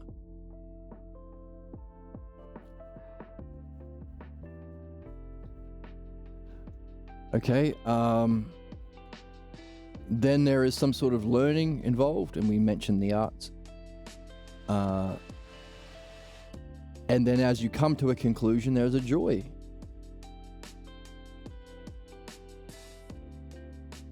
But you want to test your conclusion in knowing. But what's curious about the purification of beliefs, which we are here for, is that knowing experience isn't the philosophy experience of bliss, of knowingness, but rather as you test your conclusions about your problems, having recognized you've got a puzzle, and going through that state of being numb, what you realize when you put your conclusion into actions to test it or know it, it's a falling away. Whatever you thought you needed to carry to be a big, strong knower, to be good enough, to not be a small bean, to be a good noodle, you don't need it. You're automatically a good noodle. You are by nature good noodleness. You're the best bean. The best bean of all the beans. So, it doesn't add anything, but it's through the body you feel that release of tension. The masks you carry in various different ways. Also, which manifest as physical ailments too, which is interesting. Physical tension and things you experience through the body. So here we have stages of learning. So you don't have to remember it. You don't have to carry an affirmation about yourself, or a belief about yourself, or insist that you're this or that as you hit on a chickie at a bar. Hey, baby, this is me. I'm a this and a that, and my bank account is this, and my Bugatti goes this fast. Hey, baby. I need to. Nothing to remember. It's a dropping of all of that pretense.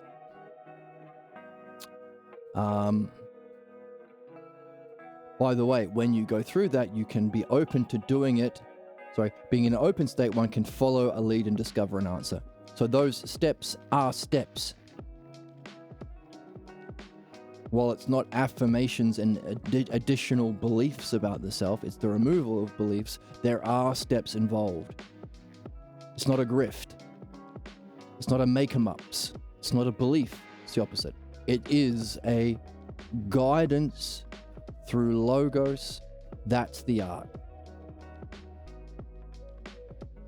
Which is why it's worth sharing this and having people who are practicing the art of dialectic.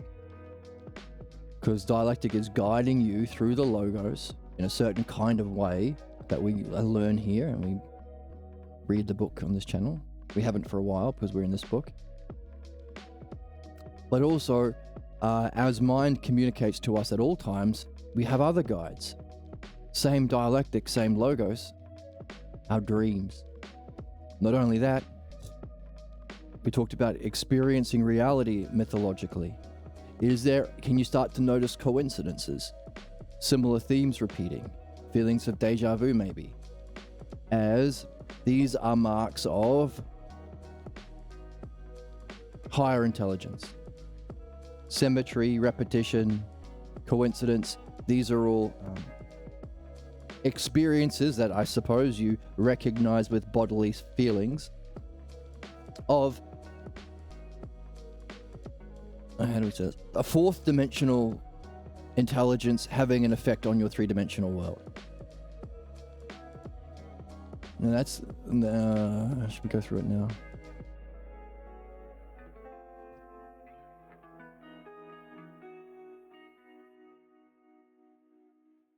Imagine you're like a barnyard animal, and you notice that there are like these 4 stages that you go through. There are some times when there's plentiful grass in the meadow, but then you have to go to another meadow and then there's plentiful grass there. And then there are 2 parts of the year where you have to eat hay. And it happens time and time again, symmetrically.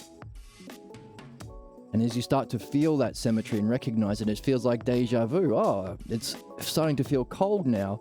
Maybe it's time for hay. And all of a sudden, hay appears. To a cow who operates at the level of sensation and perception without understanding of ideas, they won't make sense of that. But for a human being, for the farmer, they know, oh yeah, it's winter, so there's no grass growing, that's why we bring out the hay. It's the same every year. So for a cow to recognize that there must be a higher intelligence at work, the cow has to recognize these deja vus or repetitions or coincidences sometimes. Isn't it a coincidence? I got stuck in a fence and all of a sudden there was this guy here with these wire cutters to cut me out. Well, that was a coincidence. No, not for the farmer. Not for us it isn't. Because we recognize seasons. We recognize that we want to care for the cow. So whenever he gets stuck in the fence, we cut him out. But to a lower dimensionally functioning, cognitively dimensionally functioning animal, it seems magical, mysterious. All right, now that's a metaphor. You're the cow. Same kinds of things, same kind of elements you can look out for. Coincidences, symmetry, other things, dreams especially, as a functioning of a higher dimensional order on your life. Approaching things mythologically, same thing. Because that's anagogically upward moving through metaphor and images. Why is that important? So we can be led. In an open state, one can follow a lead and discover an answer. If we have come to a conclusion that there is no higher dimensional entities that want our badness, it's only good, there's no such thing as punishment from a divine force. There's no such thing as the devil or evil or hell. Then we can look out for those things, and once we follow them, discover them, we can follow them. Follow the lead. That's called following the logos. Again, that symmetry and order and patterns and all of these things that are all recognizable and understandable, intelligible, are in every dream you have. So you can follow the lead in those kinds of ways. In a talk with a dialectician, a philosopher, midwife, or dream analysis person. By reflecting on your dreams, by looking for those kinds of guidances in your everyday world. That's following a lead that you have to be open to, number one, willing to follow. So thank God we went through the reflection to see that there's no demonic entities. It's never going to lead you down the wrong path. Thank fuck. That's following the logos. Going through that process again and again is always being open to a deeper learning. So follow that logos, discover a puzzle, feel numbed when you realize that whatever you were carrying was wrong. What you thought you knew, you don't. That's a kind of numbness and it's a shock in your body, but recognize it's not a bad thing. Remember, it's not the devil. It's the first stage. But as you follow the logos as best you can, reading this book especially, you'll piece the puzzle pieces together. You'll come to conclusions. That's joyous. You feel the joy of your conclusions and your understanding. But then you have to go out and search for an answer to confirm your hypothesis. Now, that knowing doesn't bring with it anything extra. It's a falling away of your beliefs and images and tensions that you've carried with you. And you feel that. What is it a dropping of? The imitation of knowing, the pretense of knowing. And that's neat, and you're able to reach goals you're never able to reach before. You don't have to remember anything, it's a letting go. And it puts you in an open state that makes you more receptive to looking for that guidance from dialecticians, dreams, and the logos in your everyday world, especially if you look at it mythologically, to go over it again and again. Live. So you start to recognize the logos in this process. You follow the logos, and then you can just live the logos. And what's it mean to live the logos? Well, maybe that helps us in our question. If belief is a distortion of the logos, a massive difference is a rejection of the logos. If understanding is those stages that we follow of the logos in time, if knowledge is the experience of the logos all at once in one single profound experience, what is the kind of way we experience the logos as ourselves? Again, in this kind of purification that we're talking about, which is what we're here for, to remove our beliefs, you're not gaining anything. It's not a blissful experience of knowledge. It's a removal of the pretense of knowledge, the pretense of understanding belief. You're developing understanding along the way, so that's why it's always understanding. So our question is, hey, if the end goal isn't this, it must be this, the true self. A dropping away of the pretenses. And if we do that by reading this to learn the logos, then look for those patterns that play out in your life, in the midwife talks you have, in your dreams. You're seeking the logos. As you go along with it and you go through those stages of puzzlement, numbness when you realize you don't know, joy of coming to conclusions, purification or letting go or a dropping away of pretenses, developing an open state of mind and being, open state of, just open state in the book. You're following the logos as you go through these things that you've been seeking. But to go over it time and time again is living the logos. Is that it? If knowing is the logos all at once, understanding is the stages through time in a conversation, is living the logos the state of self? Is that the way? So that's our question, right? That's our big question. The logos through time, understanding the logos all at once. Well, then if the highest term to represent the highest experience man can have and the highest functioning in our everyday world we can have, knowledge and understanding, is defined by the single word logos, what's the cause? If that's the hyparxis or highest term, then it's the top of human experience and functioning, which makes it the bottom of the next realm of self. In what way does the logos relate to the self? It's not knowing. It's not understanding. What is it? Maybe understanding. I don't know. So now we can carry this working hypothesis and the joy that we have when we realize we have this big puzzle, and whatever numbness we had at not knowing, what is it like to reach our highest self? If our goal is to know and show the self, if the goal is to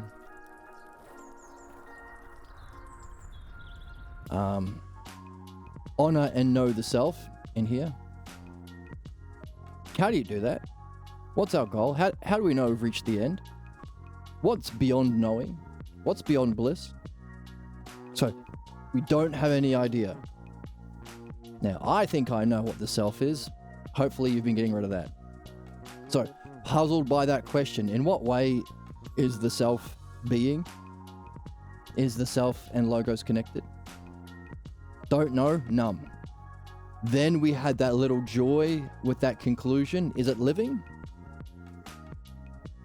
If we start by seeking the self, seeking the logos, seeing the logos, following the logos. If we do it time and time again, are we living it? Is that an answer? Which means the next stage is to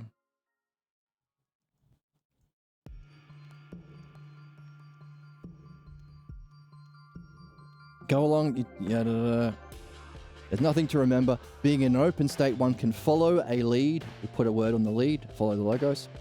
Going back over and over this process, again, is to be open to a deeper learning over and over. Is that living the logos?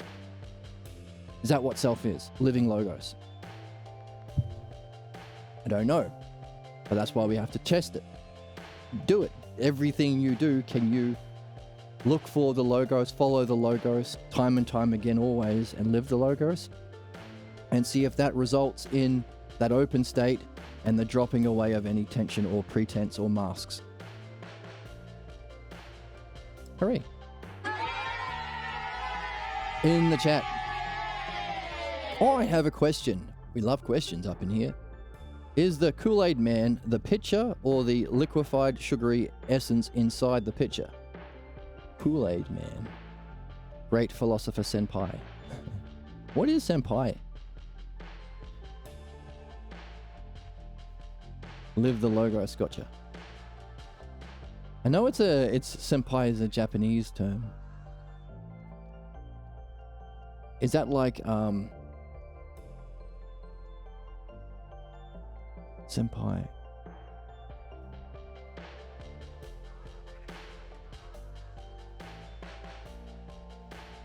Is it zaddy? Like a sexy male teacher? Is that what senpai is in Japanese?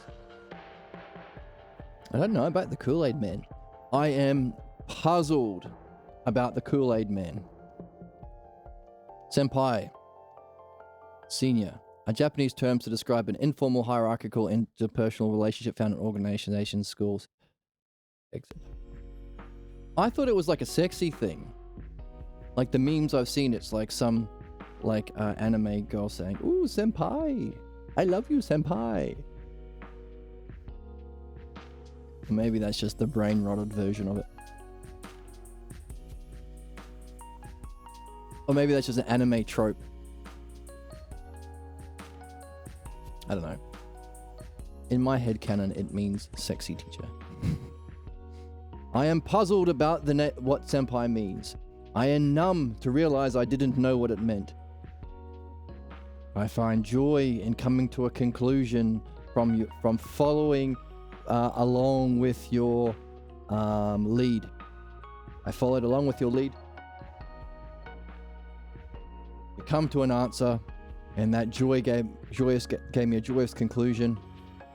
But now I've awakened the need to verify that in experience. That's the need for knowing. But that knowing won't be a getting of anything new, it'll be a dropping away of the pretense of what I formerly thought or identified with. That's the process that we are here for, and we can only do here. It's only in our earthly existence that we can find the roots of our unsuspected beliefs about ourselves. That's our false pretense of knowing.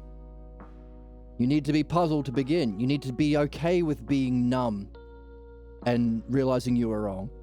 You need to follow the lead of someone who can share the logos. You need to have a joy of your conclusion. You have to test it out. The testing out of whether or not you have removed your false beliefs about knowingness and self is an emptiness or a purity or an openness. Not only an openness that allows you to repeat that process again and again, giving us our new hypothesis and conclusion. Is the self living logos?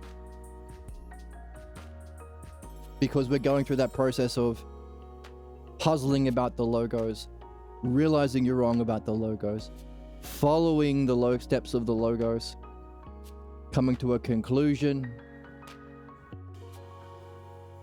testing it over and over again. Is that living logos?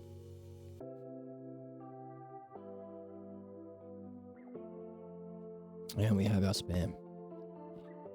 Where's my barn cat? Eat the spam bot.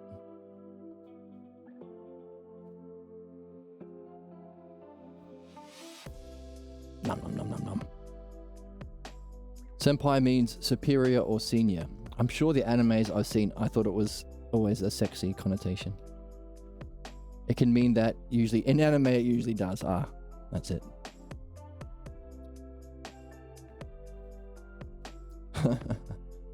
You ate the chatbot to impress Senpai. Because I have dropped the pretense of being a boring Senpai and I've adapted the role of the true self, sexy Senpai. I don't know. You create your stories to nail down that paragraph.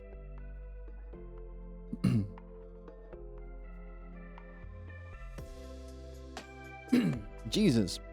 Your advice to them would be to sing goodbye to repentance, retribution, and salvation. Yes. Okay?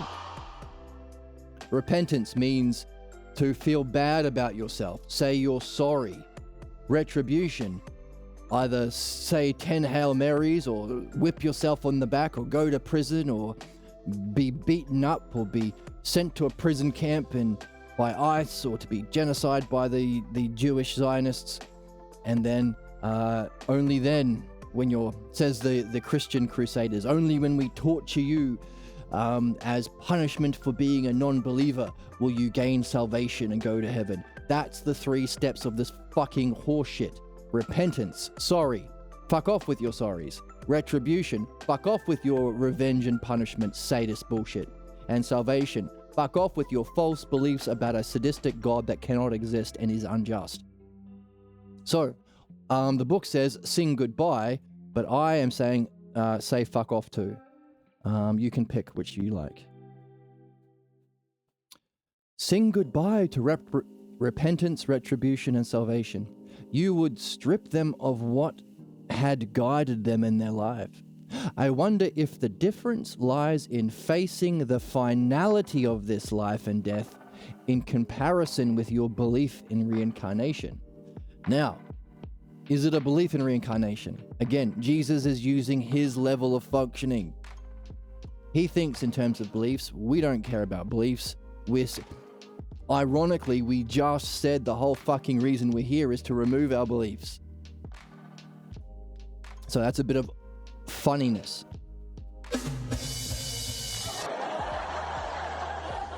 But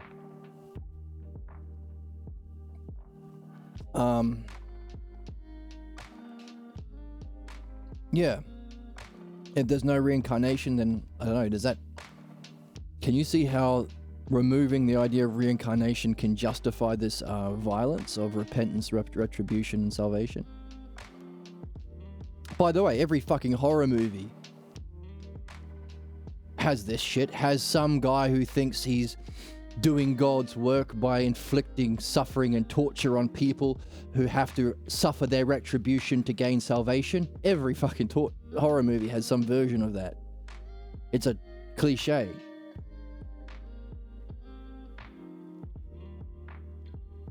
And yes, crusades and genocides and holy wars and all sorts of shit. Same thing. Even when the billionaires are doing it to extract profits and wealth, they lie to the soldiers and say it's God's work. Trump holds the Bible upside down. George Bush says God told him to do it. Netanyahu says that God wants them to do it. So even if they're lying, they're using this belief in retribution or inflicting violence to hurt people and steal their shit for some religious salvation. But if we reincarnate, it ain't gonna do any good. You can't justify punishing people if we reincarnate. If we reincarnate, then you will just, you got a problem, you better do some work in learning, I'm not going to make life harder for you by bombing the hospitals and schools and starving you to death. I'm going to give you more hospitals and schools and more food so you can do what you need to do to learn, so you don't have to reincarnate and suffer the effects of your ignorance. So reincarnation might be a necessary element that we can introduce to put an end to this sadistic cycle of violence and ignorant suffering. Socrates. If justice plays a decisive role... Actually, let's put... I wonder if the difference lies in... death being final versus reincarnation, which would imply learning. Socrates. If justice plays a decisive role, then there must be reincarnation.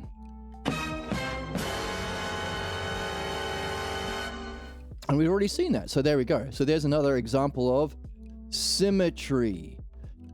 We came to that exact conclusion earlier today and last time.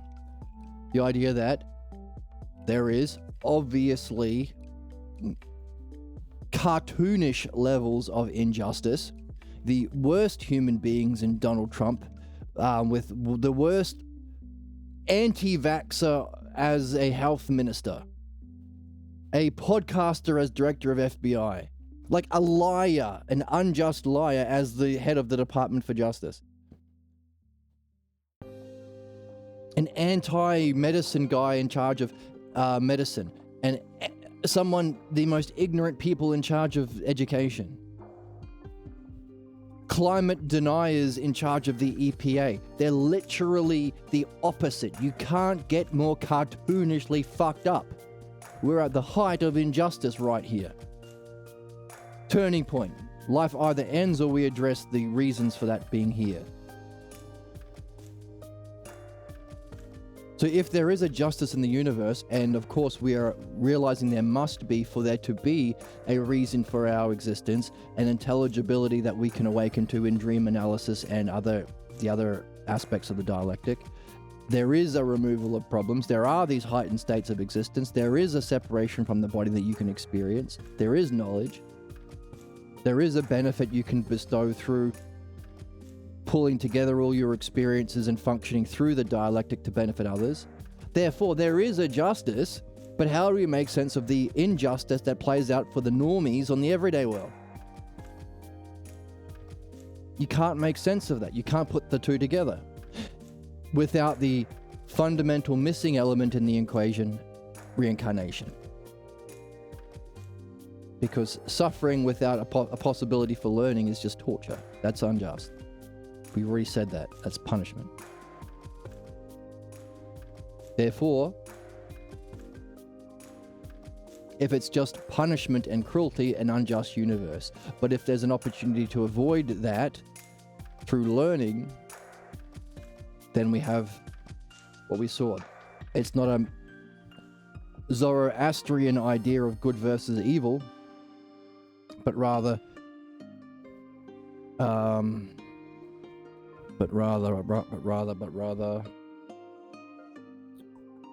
wisdom and ignorance. The only way you can balance that out is through learning. The only way you can do that is a learning that survives this lifetime and the ups and downs we go through. Therefore, reincarnation is necessary, and a necessary balancing term for the equation of justice. We'd already concluded that, but then we said, hey, we need to also be open to following the logos. Look for symmetries and reflections and coincidences and deja vus as a higher dimensional utilization of the logos. So in those moments, look for the logos. Look for how those things reflect what you're learning, what you're puzzling with, what you learnt from your dreams at night, the puzzle you're carrying. Look for the intelligibility in your puzzles. So carry a puzzle and look for the logos. And coincidentally, right after we said this, we come across a logos that reflects our puzzle, that we have been doing our best to work on, like 2 paragraphs later. So this is a demonstration of that thing we were just defining. Isn't that neat? If justice plays a decisive role, there must be reincarnation. A coincidental, symmetrical reflection of the conclusion we were carrying as a kind of confirmation or element involved in following a lead. Following a lead is to look for the question, but also not just having questions, but giving answers. But also the leader, as a dialectician, you ask the questions, you give the questions, or you guide the questions, but you also have to judge the answers. Is it a sufficient answer? So here is a kind of confirmation of the answer that we had as a step in following a lead. So we just had an experience of that very fourth dimensional intelligible logos we're supposed to lead in this open state of mind, or living the logos. A kind of learning we're here for, and we can only do here.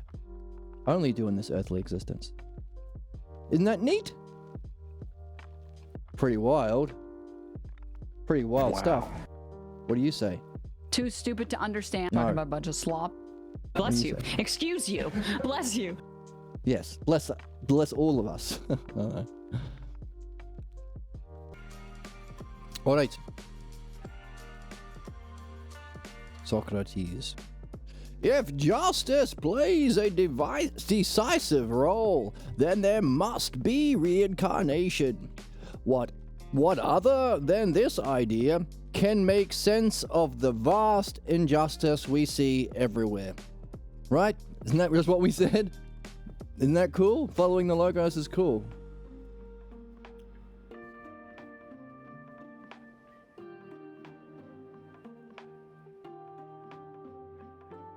Jesus. From what you have said, I would say you believe the justification of this principle lies entirely in your idea that man is in a cycle of reincarnation because he is here to learn. Yeah. I mean, I wouldn't use the word belief, but yeah. Would you say that what man must learn is to end the cycle of all clan beliefs? There you go.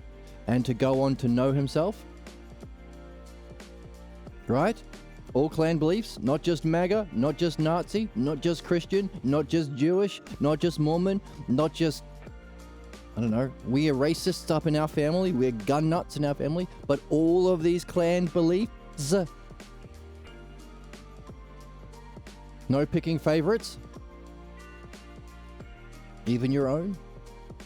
What if before the next reincarnation the soul might say, no more thanks, I'd rather not be reincarnated? Ooh. That's a big question. Right? People say things like, I'm sick of this timeline. We're living on the worst timeline. I want off this ride. This is crazy. This is a shit show. We are ruled by the worst of us. Kings and clergy are the most ignorant because kings and clergy are the professions we for some fucking reason allow not to have understanding and knowledge, and not to function to benefit the subjects, like every other profession that exists. Causing a world of extreme injustice and suffering. And no one seems to be learning or growing or addressing actual problems. No one seems to be learning or growing or addressing actual problems. Another way of saying we live in the worst timeline is to say, I don't want to be reincarnated into this shit show, thank you. I want a better world. To whatever degree the soul is aware that it is facing a life where misery and suffering is its lot, why not pull back and say no?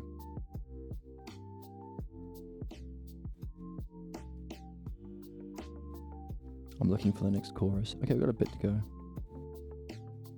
This is a big question. Let's read a little bit further. I want to know the answer to this question.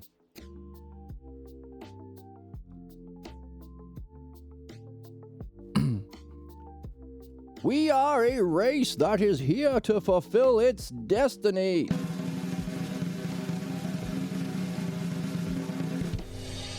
Thank you, Socrates. Another knowledge bomb dropped on our asses. We have a destiny here to fulfill. What? So I mentioned this book is awesome. The most radicalist of all radical books. The end is everywhere present. What? To come to know the self is to realize the nature of reality is divine. The end to that destiny is everywhere present. You can end at any time or reach at any time. Our task is complicated because we seek other goals and have other loyalties.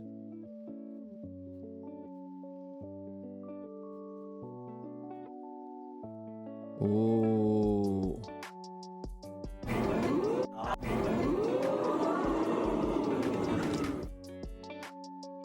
We are here to master our present fate and seek to fulfill our destiny. Master our present fate is another way of saying purify our false beliefs that we can only do here. And fulfill our destiny is the question, what do you do once you're free of that? Which it seems to be to know thyself by realizing the nature of reality is divine. The kind of problems we return to again and again are the loyalties to other than our sacred goal. Oh my God, what a banger of a sentence. The loyalty to other than that goal is the nature of our problems. Ever wanted to solve human problems? How about define it? How can you solve problems if you don't know what a problem is? Here's a definition of a problem. Fuck, this book is good. What's a problem? A loyalty to a goal other than our sacred goal,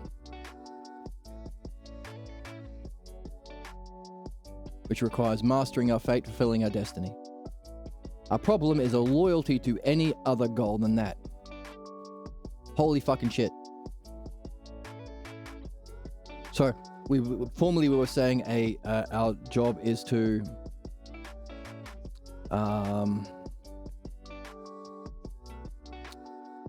learn the roots of our unsuspected beliefs about ourselves, which we also then tied to clan loyalty, from which we get our beliefs.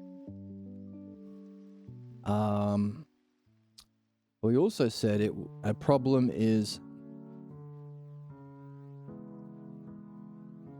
pure justice shows itself when a soul reverts upon itself to surface and eliminate the blocks to soul's excellence. So we can build a map. There are blocks to our excellence, which come from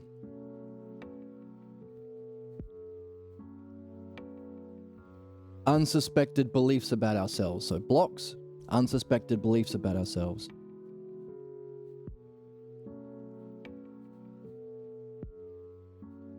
Connected to also a pretense of knowing.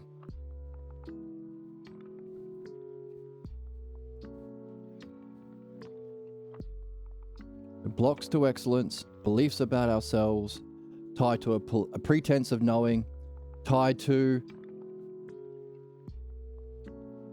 clan beliefs.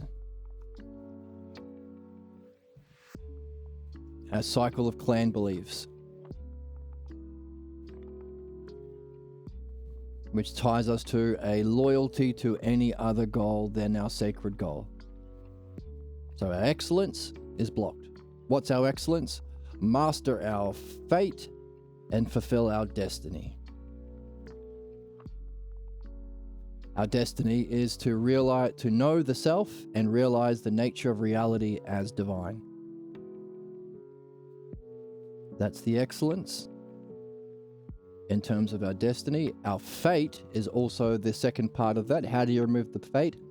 By finding the blocks to reaching that destiny. Realizing the blocks are tied to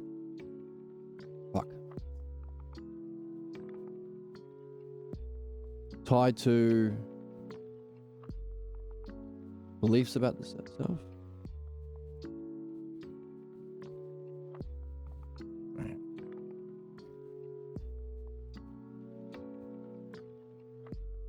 Tied to past learnings about the self from previous reincarnations. Yes. Okay. So, get rid of this. We've got put it on the board. So from this section, we've got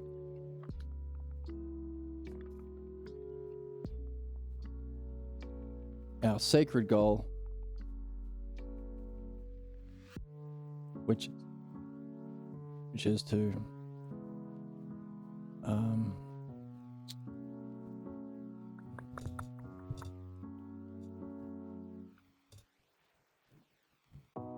fulfill destiny,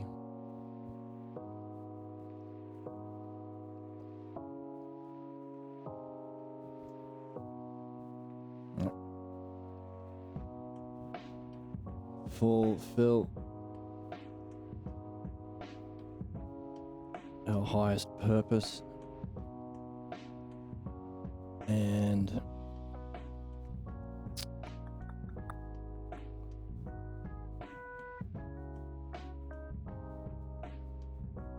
master present fate.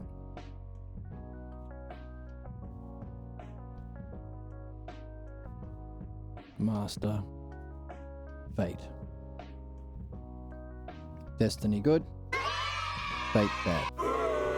This use of the word and the only good use of the word. Any other uses are not allowed, banned. Saying goodbye to any other misuses of that word. Okay? Now, the end is everywhere present. To come to know thyself is to realize the nature of... To know...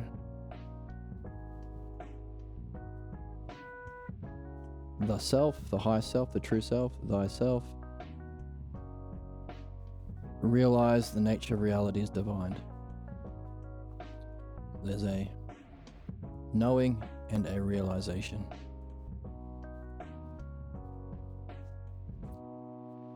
Realize nature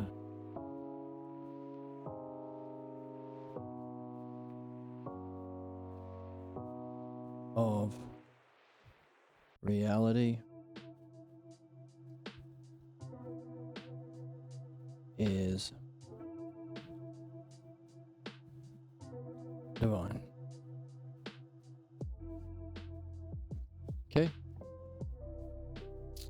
And then mastering our fate is to recognize that this is to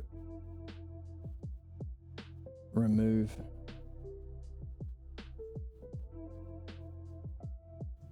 I think the word discover. Let me just find the right words. Discover.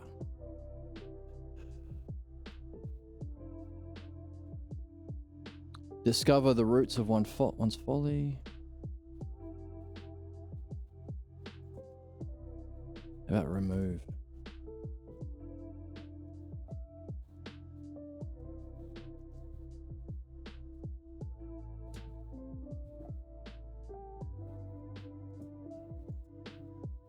Okay.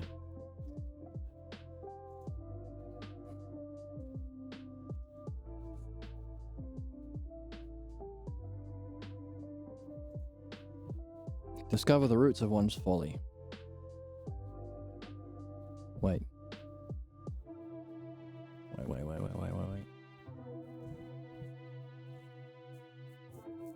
Surface and eliminates the blocks, okay?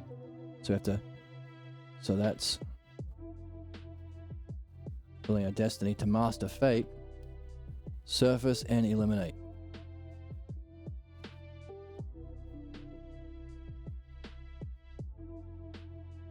Surface and eliminate.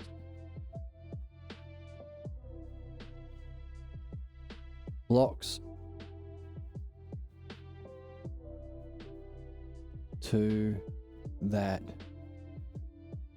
destiny or excellence. Okay. And we saw those blocks come from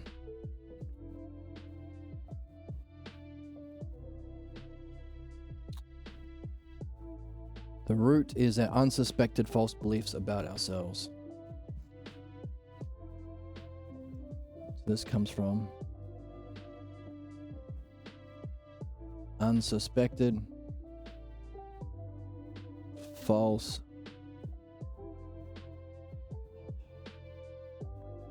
beliefs about ourselves. Okay.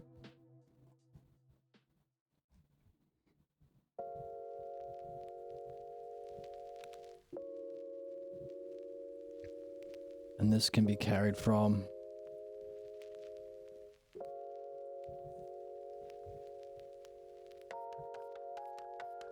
past. Let's do a different color for this one. This comes from past reincarnations.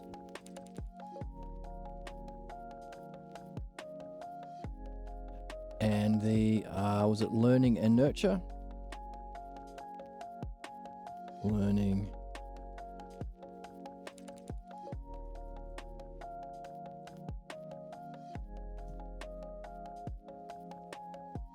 right.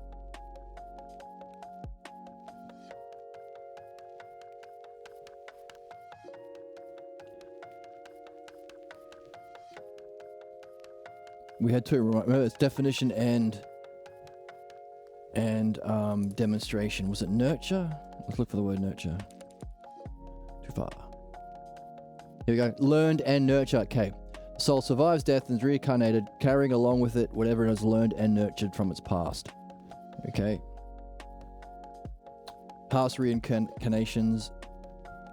This is learning and nurture. Okay, so this happens along with,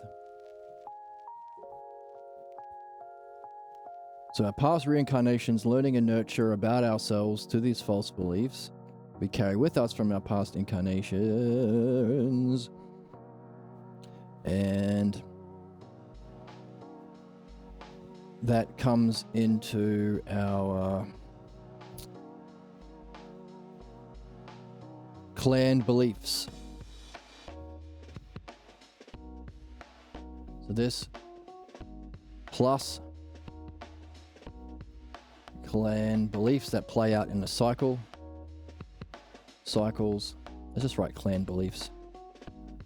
So you have this past learning and you get born into a clan.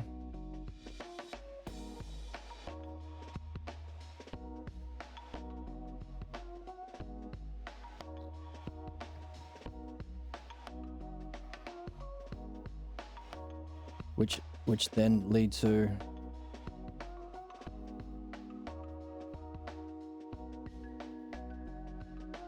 I've joined late. I can see you've done some work here. Can I ask what the underlying argument is? Well, yes, you can. Okay, so the underlying argument is, well, here we're doing, okay, first of all, this book's a banger. You can find a link to the PDF, but you can also go back and go through the past talks, or just pick it up and you'll pick it up as we go. We do a lot of review. The idea is, what is our purpose? What's the meaning of life? What are we here for? Not as a belief or an opinion, but by definition. Can we nail down in understanding and verify that understanding for ourselves the meaning of life? Okay? And the book says our sacred goal has two elements: to fulfill our destiny and to master our fate. The first part he gave us our destiny is to know thyself, to know the self. And to do that is to realize the nature of reality is divine. And of course there's a puzzle there. How is realizing the nature of reality being divine? How does it help you know the self? Okay, but he also mentioned that the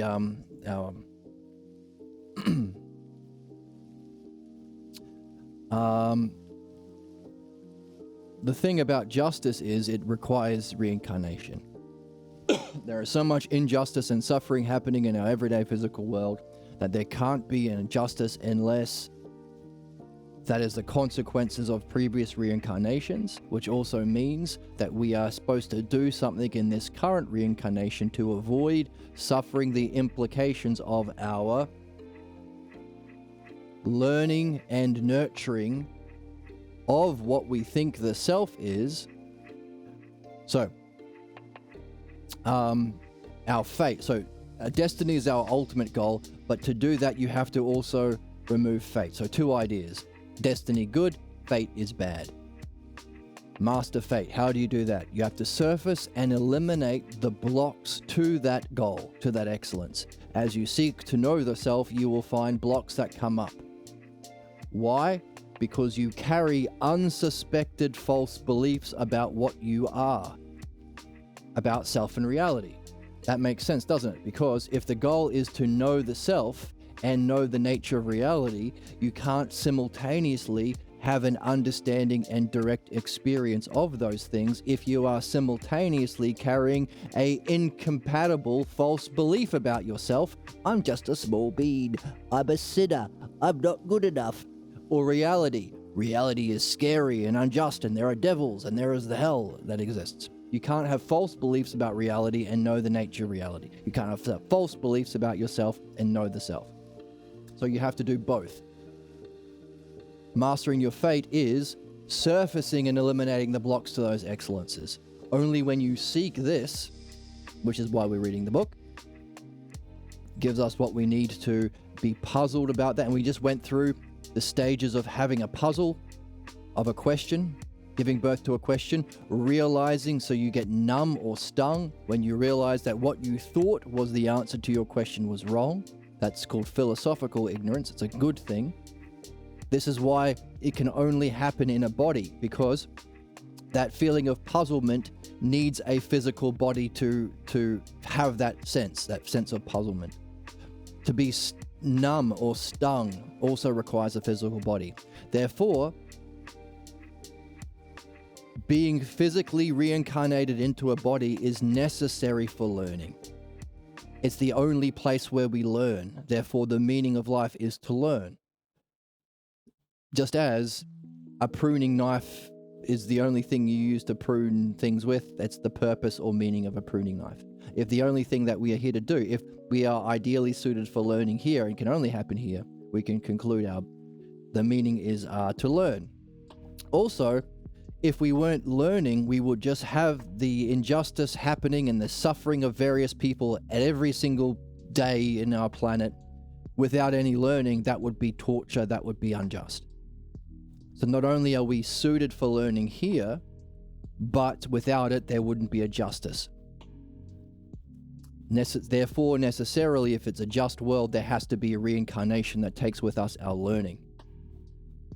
And we need a body to go through that learning, so it's our purpose here. To be puzzled with a question, to be numb when you realize you don't know the answer, but to follow a lead. That's why we read the book. And we look for the logos, or the intelligent, caring guidance in our dreams. In these books we read because we read books by people who have mastered the self-logos. Logos is a word for the intelligible nature of reality. Where does reincarnation fit into the... Yeah, of course he did. Well, I wouldn't say he believed in reincarnation, but he experienced it. In the Phaedo, we just talked about... So we're reading Socrates' talk here about it, but you can find in the Phaedo, reincarnation.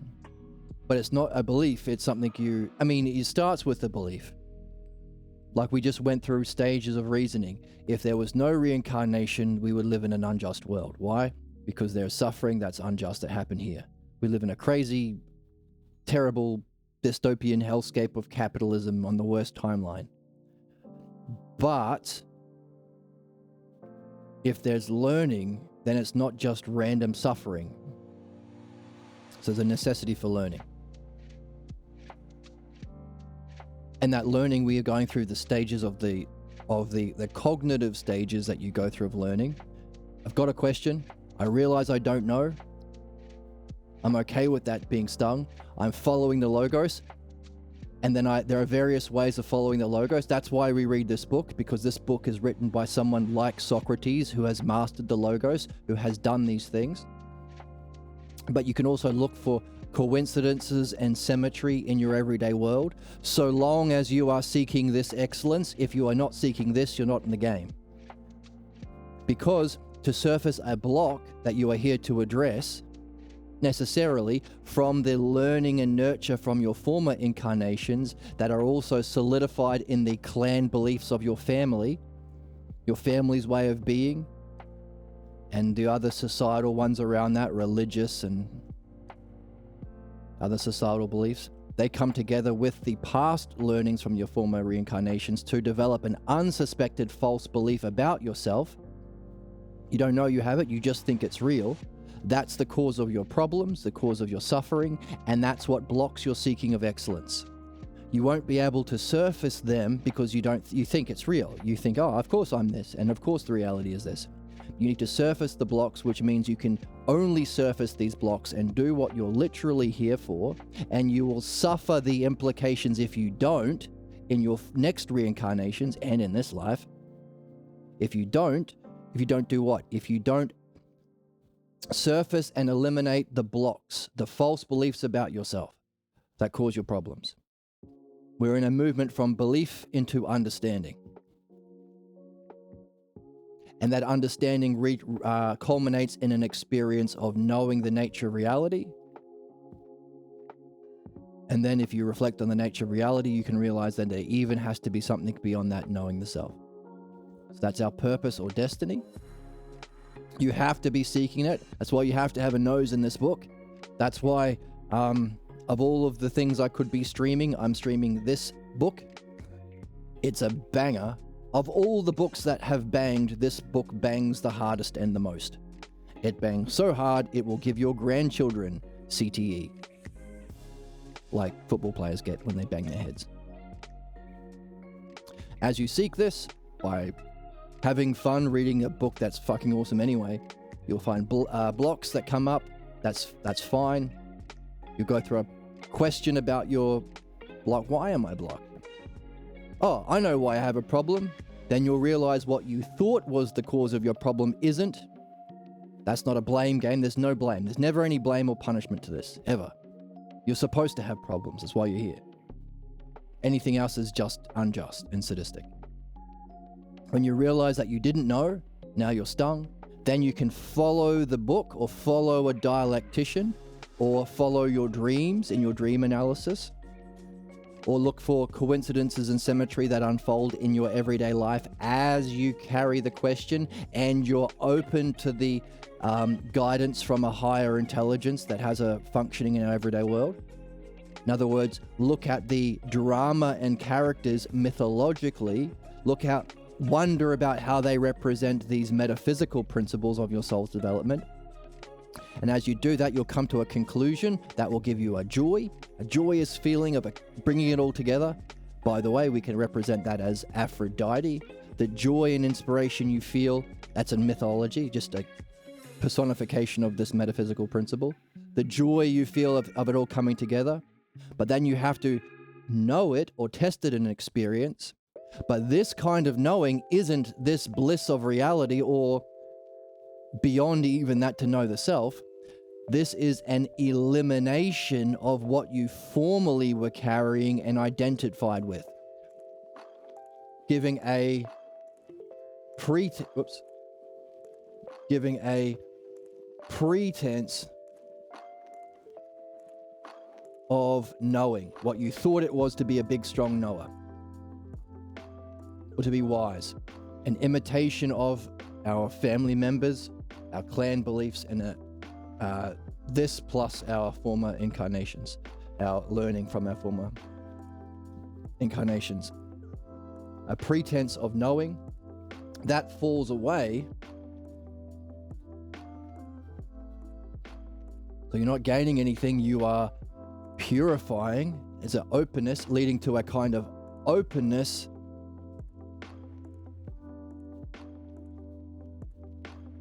from which you can repeat this over and over again. Actually, let's write them properly on the board because it's worth doing.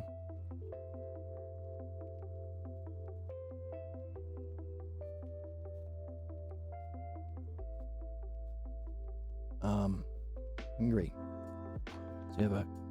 So necessarily you need a body to go through this process because they all have feeling states associated with it. So a question giving you a feeling of puzzled. You realize you don't know. You realize you were wrong. That's numb. There's a numbness that you feel in your body, which is also a shock. And then you follow. What's the text say? Follow.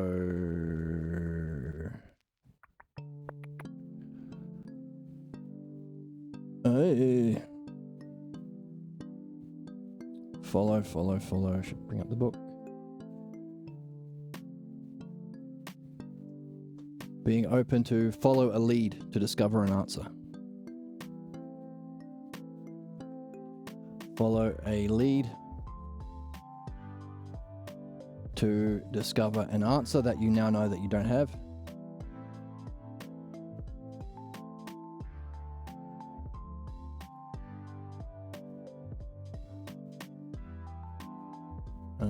It's up a bit.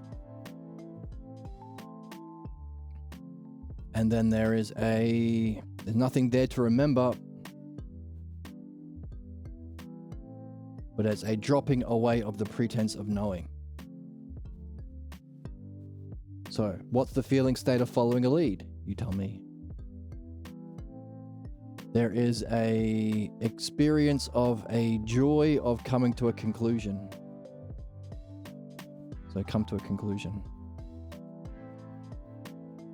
And there's a joy. And then there's a dropping away of the pretense of knowing. A dropping away, running out of space. Dropping away of pretense of knowing. What you thought it was to be knowing, that you carry with you unsuspectingly, leading to an open state where you can go over this process again and again. Go over process again and again. So, we've got stages of learning and we've got feelings. So we've got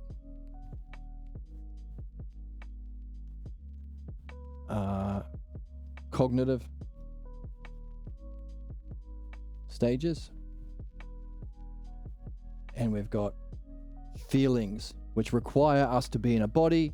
Therefore, if we need a body to go through the stages, we can say necessarily we are here to learn. So either from the argument of justice and reincarnation or from the idea of function, we are most suited here, a feeling to function through this because we need a body, feelings in body. So either way, we can say we're here to learn. Two different arguments to show that the meaning of life is to go through this process. Have a question and a feeling state of being puzzled. Then you realize you're wrong and you have a feeling state of being numb and in shock.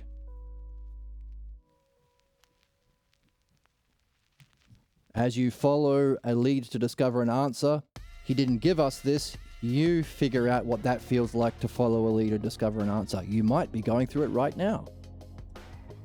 When you come to a conclusion, there is a feeling of joy, dropping away of the pretense of knowing.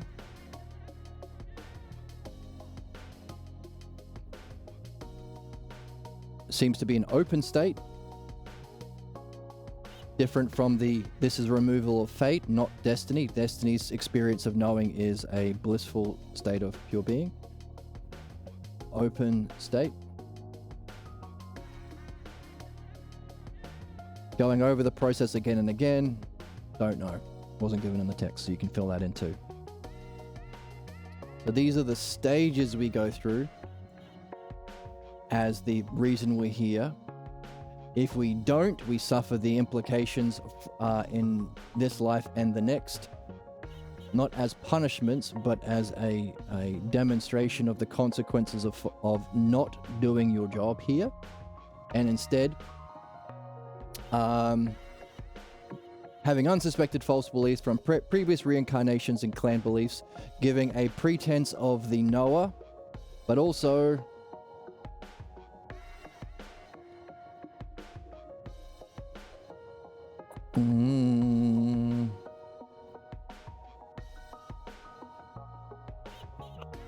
other loyalties.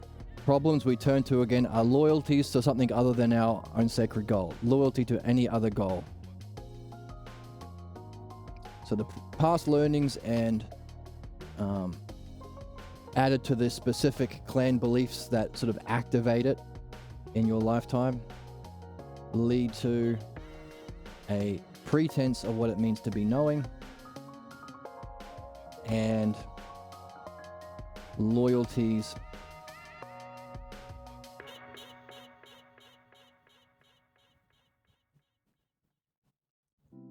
to any other goal. Would you rather do anything else than follow this channel and do this stuff? Then you are in a problem. Other goal. So, our sacred goal is to fulfill our destiny and master fate. A problem is a loyalty to any other goal. Well, wrong screen.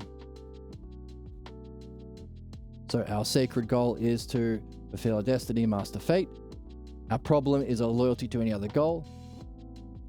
How do you find that? Well, seek to know the self and realize the nature of reality is divine. As you do that, you will surface blocks to that excellence. That's the mastering fate element. So you need to be doing both. The cause of that are unsuspected false beliefs about yourself that come from your past reincarnations, learning what you did in your other lifetimes when you were doing something other than this. The learning and nurturing of that learning, plus the clan beliefs of this lifetime, culminate in a pretense of knowing what it means to be a knower, and functioning as that's a state of being that you identify with as your goal. I want to get in a situation where I can shit on people the way I did. I'm going to have kids or become a boss or become president or I don't know, whatever it is. Have a girlfriend and I can play this pretense of Noah out with her, but also functions as a loyalty to any other goal. So that's our problems. So, necessarily that's what we're here for. And we can recognize the stages of having a question, feeling puzzled, realizing we're wrong, numb and shocked, following the lead, and we talked about the different ways to following the logos, coming to a conclusion, a feeling of joy in the body, dropping away of that pretense of knowing, an open state, allowing you to go over the process and again, what's that like? What's it like to be in this state is a question. So we've got two unanswered questions. What's it like to follow understanding or follow the logos here? And what's it like to be in that state of being? Which goes back to a former question, how is understanding, or what is the feeling state of being an understander, if that's our goal in this lifetime, and how does it relate to the feeling state of being in the self? So, this book bangs.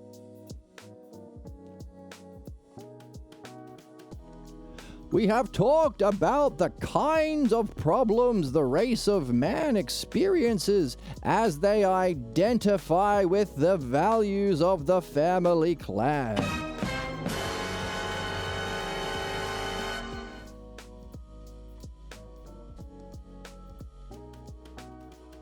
Recall that one of the mysteries we have discussed is why the child believes something about himself that is false. What is it in the transmission of the core beliefs of the family that makes believable what is false? How the heck do we get this shit? Seeing as it's wrong. And it's the cause of all our suffering and misery in this lifetime, for others in this lifetime and in our next ones. What makes so believable what is false? What is it in the transmission of the core beliefs of the family that makes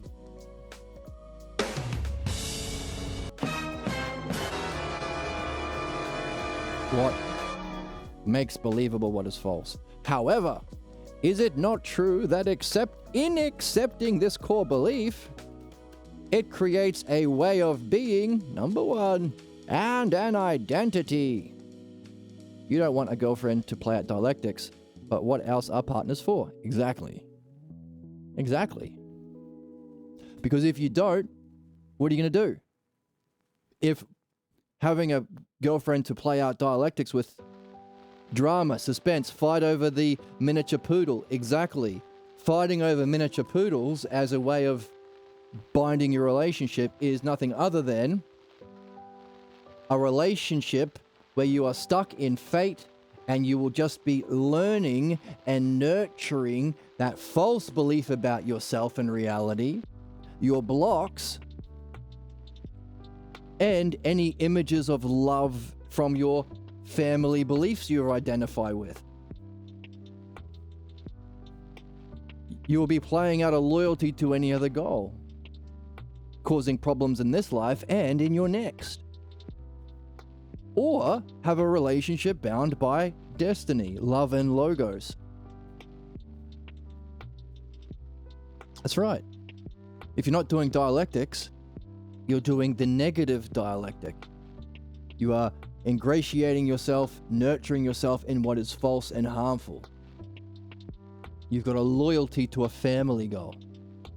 You mean I can't project all my problems on a partner? That's what they're there for. Exactly. That's the meaning of all other human relationships. Why? Because everyone has unsuspected false beliefs. Everyone has the false image of the knower. What do you do with your partner except feel strong and tough and whatever? Isn't that what sexuality is about? Playing out role plays and fantasies so you can play out what you think it means to be beautiful and strong and loving? If it's not the truth, you are learning and nurturing a pretense of a knower that you are specifically here to surface and remove. To give rise to a true experience of knowledge, which can culminate in the experience of the nature of reality as divine or beauty itself, the culminating experience in love in the symposium, and then to use that as a baseline to go beyond in the afterglow of your intimate experiences, reflect on its causes to realize that beyond that is the self. To know the self. That's your purpose. Or do you want to accept a terrible shadow? A need to feel moral superiority. Exactly. My idea of knowing from my clan beliefs that I'm loyal to is a false image of a knower. But I'm supposed to objectify someone and supposed to play out our fantasy. Don't cry. I guarantee you will have, literally, by definition, the intimate experiences will be more pleasurable and lasting. And there's a whole discussion about how do you engage in various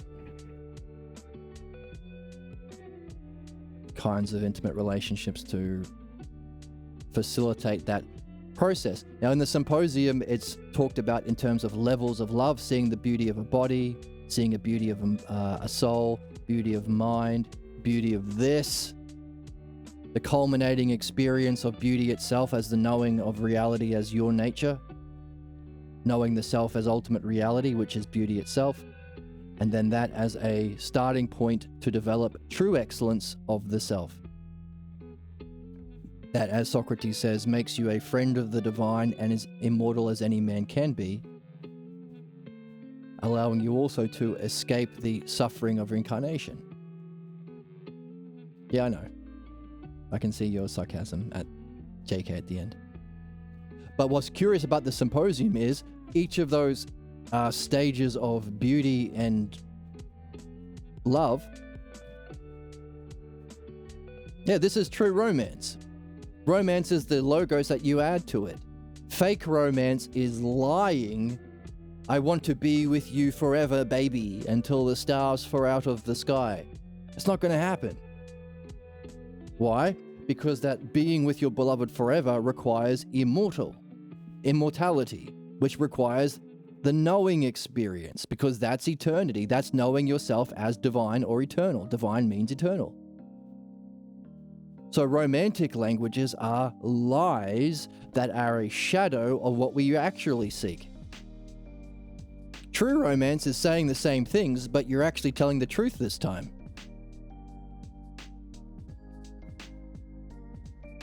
You are the most beautiful girl in the world. Now I can prove that because we've got logos. You have the most beautiful soul and mind and heart that we can develop in curiosity and wonder. Through each of those stages that we've outlined here are represented as stages of development of that loving relationship. In other words, your purpose you can play out in a proper relationship. Each one of these cognitive states and feeling states can be mapped to experiences of beauty and intimacy and pleasure.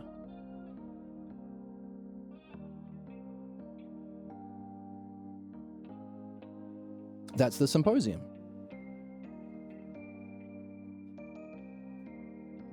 Regular romance is that exactly everything we've said, but lying. Because you don't actually know any of this, you're not actually going to do this. What you are going to secretly do is, either knowingly or not, play out your unsuspected false beliefs, your false idea of what it means to be knowing, your clan beliefs, and you play out other goals. So romance is just this, but disingenuous. But as philosophers, we can actually be romantic because everything we've just said is true. And verifiable through these stages they put on the board. This is hard to comprehend, so I'm going to have to think about this a bit. Ask me again tomorrow. I'll say it again. But we'll have read a little bit more, so we'll say the same thing, but with different terms on the board. It's always the same thing. It's always just this. The fun about philosophy is you get to say it a million different ways. As we've done already in this book. Oh, and your dreams will help you, so if you're lucky enough to sleep next to your partner, then as soon as you open your eyes, let's talk about the dreams we just had. Expediting that process.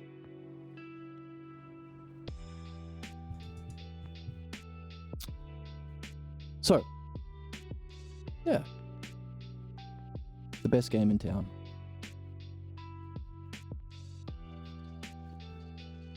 So why do we get these false beliefs? Why do we accept what's false?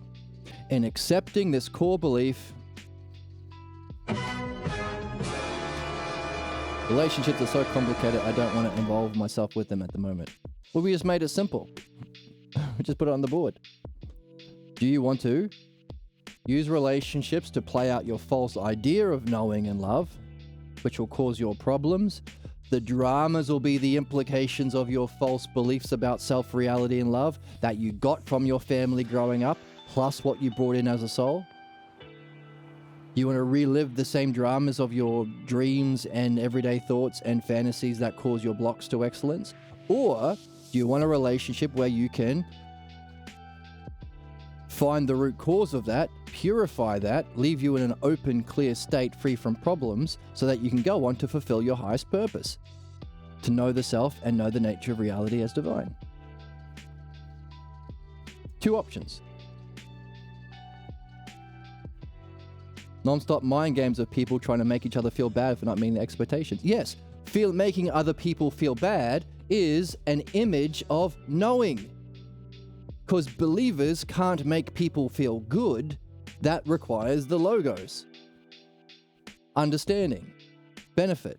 But you can make people feel bad, and you can mistake that as the false knower from your family that you are loyal to. That's what all other relationships that are not bound by logos are like. And it's mind games because they're just beliefs. And all of the fucking bullshit their family played on them to prevent self-reflection, to keep this cycle of clan violence and ignorance alive, they will play out on others to stop the logos. We don't have time, or women are just like this, or whatever the bullshit is. That's the mind games. The mind games are just stuff that silences the logos so the pathologos can play out. So we can say it in 2 words. Your relationship can either be bound by the self-logos, different color. This one. The self-logos, love and logos, the logos of the true self, or your relationship can be bound by the pathologos, your sick, false, unsuspected beliefs about what it means to be a knower and what you are, from your family and from your past learnings. Pathologos. It's that simple. Mind games are here. Rationality is here. Me versus you is here. Conflict is here. That's belief. Belief is conflict, remember? Understanding and unity and development is here. Fate is here. Our highest purpose is here.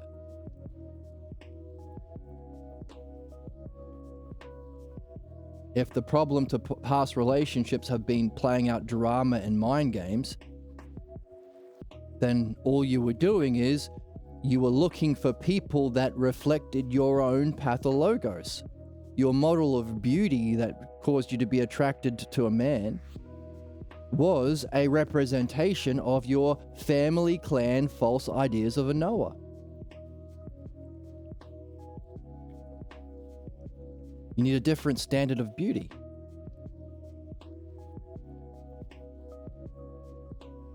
It might not be the sort of person you've used to be attracted to, because you've used to be attracted to people who reflect your pathologos, false beliefs about knowing and love and beauty. What we're doing here is developing an understanding of the true nature of those things, and the true nature of it, what will result from a relationship bound by it. This, our sacred goal.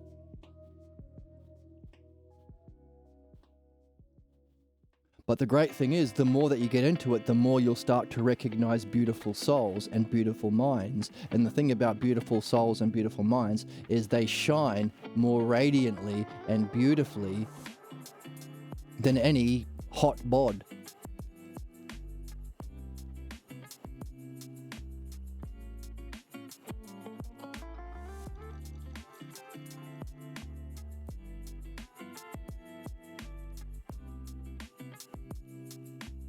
But you take the bod too.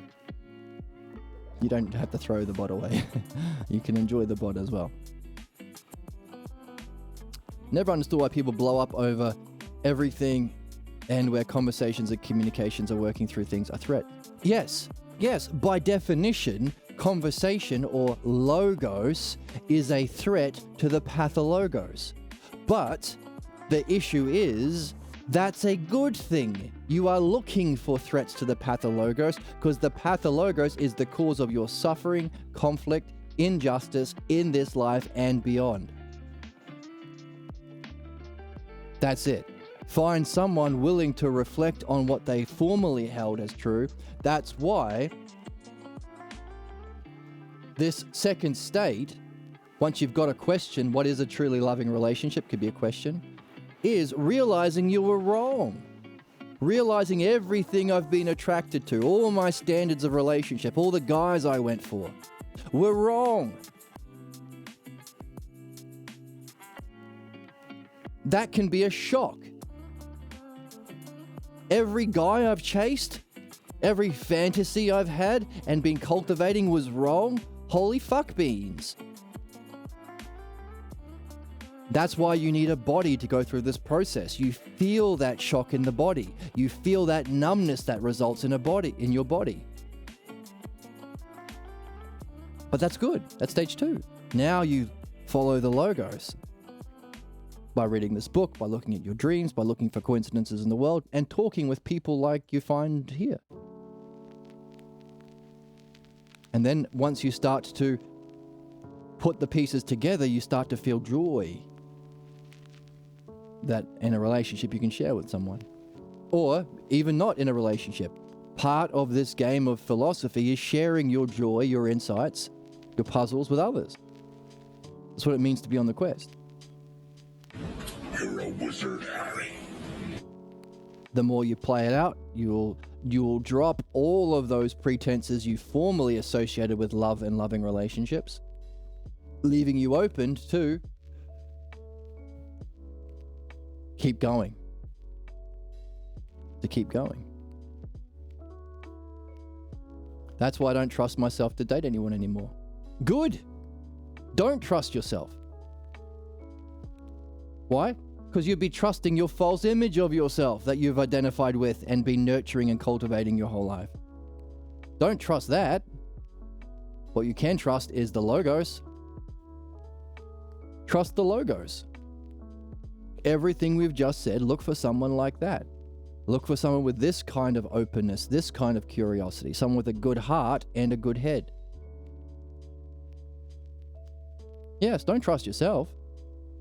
Because your body has been nurtured in your family and tradition, your family clan, about what's false. Your body will say, oh, look at that bad boy over there. He seems sexy. Fuck that. That's not courage. That's the opposite of courage. That's to be ruled by, earlier in the text we saw that the soul is a chariot, has 2 racehorses. One is the noble horse that seeks nobility and truth. One is the bad horse that seeks pleasure. Don't follow this one, but trust the logos. That means as you come across someone who fits this, who has a beautiful soul in this way, who's willing to reflect in this way, who's willing to understand you and cultivate the relationship, not just a one-night stand, they're willing to sacrifice their false images and fantasies to develop this excellence. Then, equally, don't trust the pathologo saying, I don't deserve it, or I can't have it, or I'm not good enough, or I'm not ready. That's equally something you don't trust. You're not following that anymore. But that's a conclusion that you can come to yourself, and as you test that conclusion, you're dropping any past models of attraction and relationships, but you're also dropping any voices that come up and say don't do it. Why? Because the goal is, what was the text say? The goal is always present. We are here as a race to fulfill a destiny. The end is everywhere present, to come to know the self and realize the nature of reality is divine. You don't have to put it off. So don't listen to that thoughts that say you can't have it now or put it off. If it's there, it's there. But to do that, you have to go through this state of puzzled and numb and openness, and then you'll have the joyful experiences when you see it works out. And then what you do is, if you're dropping your false images of what you were attracted to, and you're dropping the voice that says don't do it, you're not gaining anything. You are dropping all, because that voice that says you can't have it has that same pretense of knowing. It sounds believable, sounds knowing, sounds worth listening to. Don't. Fuck off with that. I'm not listening to you. I'm dropping all of that to be in an open state so I can go through again and again the logos. So that's true sacrifice. Sacrificing what's bad, because those past models and those voices that say give up on this new game are all blocks to that excellence that will surface as you pursue these kinds of relationships. You have to pursue them to surface those blocks. But that's literally what we're here for, says the book.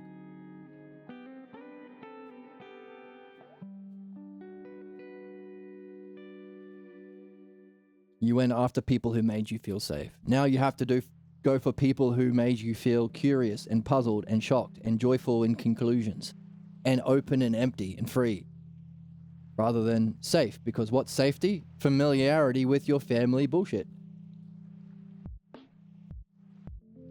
I blame myself and low self-esteem for that. No, you're not blaming yourself. That's not the self-logos. You can tell because everything we've been learning about the nature of the self-logos says that you are the nature of reality and divine, and you're also beyond that. So you're not blaming yourself. The echoes of your family clan is blaming yourself. But they don't know fucking shit about yourself because they played the image of the knower onto you to make you loyal to their bullshit goals. That's the cycle of injustice and violence.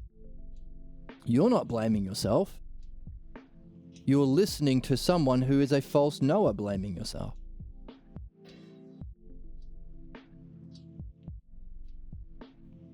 I never went after the bad boys. Aye, Captain Philosophy. Yeah, but these are just, you have to get curious about this. Use everything we've just reflected about and pull it together into a question. A question that reflects your highest goals, your most highest, noblest goals. Do not undercut this. Do not accept any mediocrity there. That's the first stage, a question. It's going to be puzzling. As you carry that question, you'll realize all of the former answers, all of your former ways of being, do not help.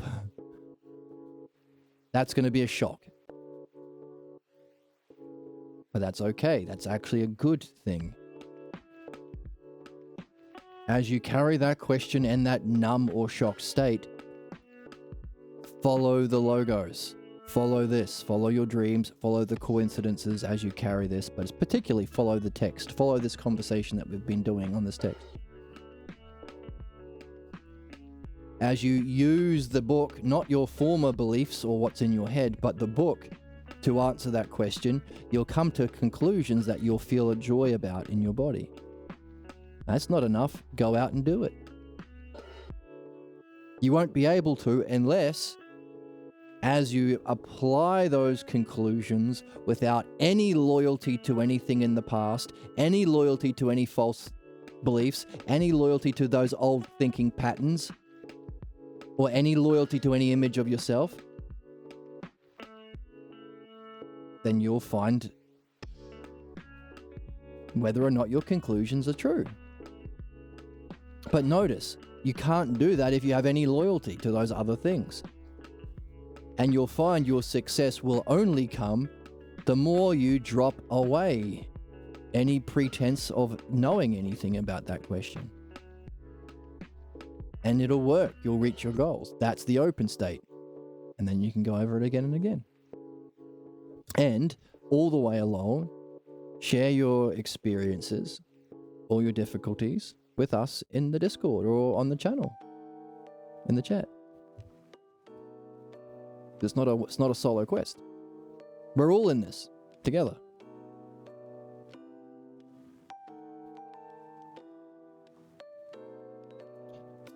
And the difficulty in going through that will simply be a loyalty to what's false. So why was it so believable? No worries. Because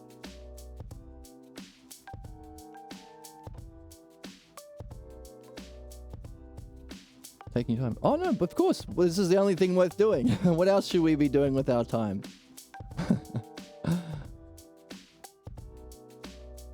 Literally, we were just saying the only thing, well, the thing that we're most suited to do is go through that specific learning. It's like what we're most suited for here. We can only do it here, and it's our highest functioning here. It's our sacred goal. In fact, doing anything else than taking our time to reflect in this way is a loyalty to any other goal than the nature of our problems. Sorry, is the nature of our problems. A loyalty to any other goal than our sacred goal. Here we go. Anything else would be wasting our time. So, why were those false beliefs believable in the first place?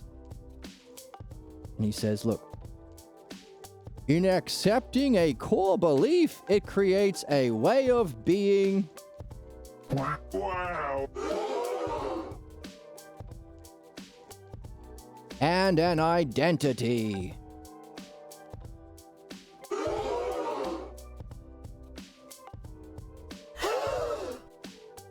This identity plays a decisive role in our next incarnation. So why did we believe what's false? Didn't answer that question, but if we do get something. This might be part of why we accepted it. To sacrifice our truth and our sacred goal, we get given a way of being. Hey, what do MAGA have to sacrifice? Their well-being, a safe world, their money, healthcare. But what do they get in return? A way of being. I get to wear the red hat and be as racist as I want and use the R word whenever I want to. That's what is offered. And an identity. I get to paint the American flag on my pickup truck, and now I feel like I'm someone. You have to sacrifice everything good, and the way of being an identity is fucking horseshit, but that's the game. For every person and every family, otherwise why would we be reincarnated here if we didn't have that thing to address? And that identity plays, by the way, that identity and way of being you get when you accept the core beliefs of your family tribe, that plays a decisive role in your next reincarnation. So you best do your best to find it and drop it if you don't want to reincarnate into an even more terrible life. Says the book. Jesus. So the child accepts a new way of being that marks and shapes his way of life, and so his reincarnation. So in reincarnation, the soul accepts a way of life that marks and shapes his or her new life. So the child gets a way of being that marks and shapes his way of life, his way of being, his identity, and his way of life. As analogy, in reincarnation, the soul also accepts a kind of life, a way of life that marks and shapes their new life. So the model of reincarnation is reflected in every single child's life within the family. Isn't that amazing? Wow. Ow, ow, ow, ow, ow. I'm cute. Bless you. Bless you.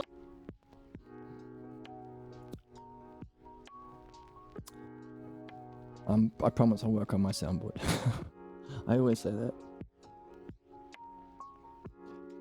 So, as the soul picks a life that accepts a way of life that marks or shapes his new life, so too, a child accepts a false belief about himself that causes his problems, that gives him a way of being, an identity that marks and shapes his new life. Isn't that interesting? What do you say, Owen? Imagine people changing their positions and improving better. You have laid out this mystery in a splendid way, Socrates. There must be something similar in both to account for the identification with or the loyalty to their new image and way of life. Wow. The problem is that there's only two options. Where's the passion? I'm cute. What? It's cutie pie. high. Too stupid to under. That's weird that you think that.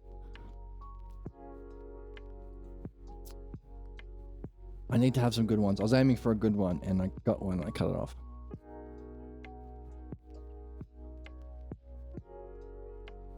So it's an image and a way of life that causes our problems. Funny that. So, well, what we have been doing is reflecting this personal pathologos to religion. You accept a false, limiting belief, the cause of your suffering and problems in exchange for, so you sacrifice the good in exchange for a way of being and identify, a way of being and identity, or that shapes your whole life. An identity, a way of being shapes your whole life. A new image and way of life is another way of saying that.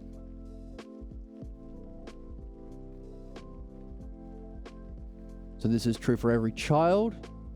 It's true for religion, which is the cause of most suffering globally, particularly the Abrahamic ones. We have also been doing our own analogy and applying it to political movements. MAGA, same thing. Sacrifice everything, but you get a new image and way of life. Being a racist fuck who goes around terrorizing brown people.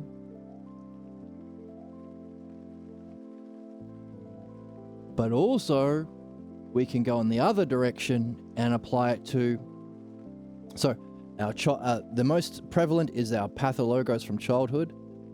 Next is religion. Next is political movements like MAGA and ICE. We can go back for what's even prior to our individual pathologos of this lifetime, the soul. The soul too accepts a way of being, a life that marks or shapes, a way of being in a life that marks their own lives.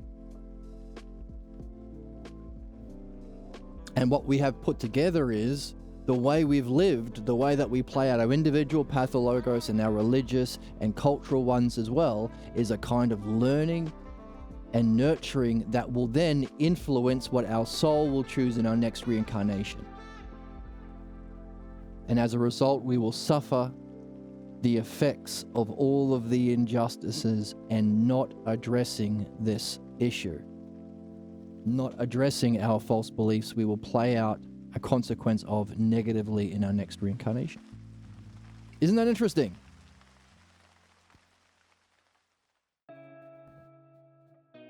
Wow. We say to that, wow. Wow. Wow. Wow, wow, wow, wow, wow, wow, wow. So isn't that interesting? Problems are understandable. Not only are they understandable, specifically the purpose for our incarnation is to understand and, what was the word? Eliminate them. Literally, the meaning of life. Surface and eliminate these problems. And not only that, we can only do it here. We need to have a body to go through it. And equally so, as we talked about, we need to find and establish relationships that will either play out the problems we're here to address and remove, or cultivate a higher kind of love and logos-based relationship where you can address those problems, escape from fate, and reach your highest purpose. An excellence of knowing yourself and knowing your nature as divine reality. So literally, we're here to do this. So, all problems are solvable. And we can trace it back in a lineage. I'm not going to write, yeah, good that you're doodling. Here's something you can doodle. So I won't write it on the board. I'll give you something to write down. Our soul's reincarnation, accepting a way of being, an identity, an image, and a way of life, is reflected in everyone's personal pathologos, unsuspected false image of self and reality, way of being, kind of life, which is then reflected in the sorts of religions we create and belong to. Same terms, which is then reflected in political. Hey, MAGA appeals to Catholics or Christians, don't they? Netanyahu appeals to Jews, doesn't he? So not only are all problems understandable, traced back to a root fundamental belief, causing an identity based on a clan, a way of being, a way of life, but this understanding of problems applies to political realm, religious realm, individual realm, and even our soul's realm of reincarnation.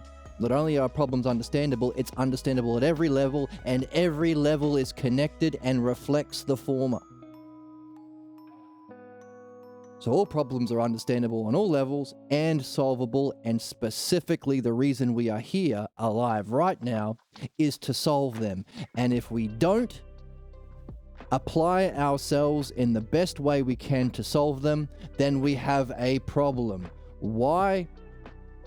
Because that is our sacred goal, and a problem is nothing other than a loyalty to anything other than that goal. Loyalty to anything other than that sacred goal of understanding and eliminating problems, connecting it at all levels, cultivating a relationship through which you can reach your highest purpose, state of being, by having understood and removing problems. Doing anything else is not only a waste of time, is a problem.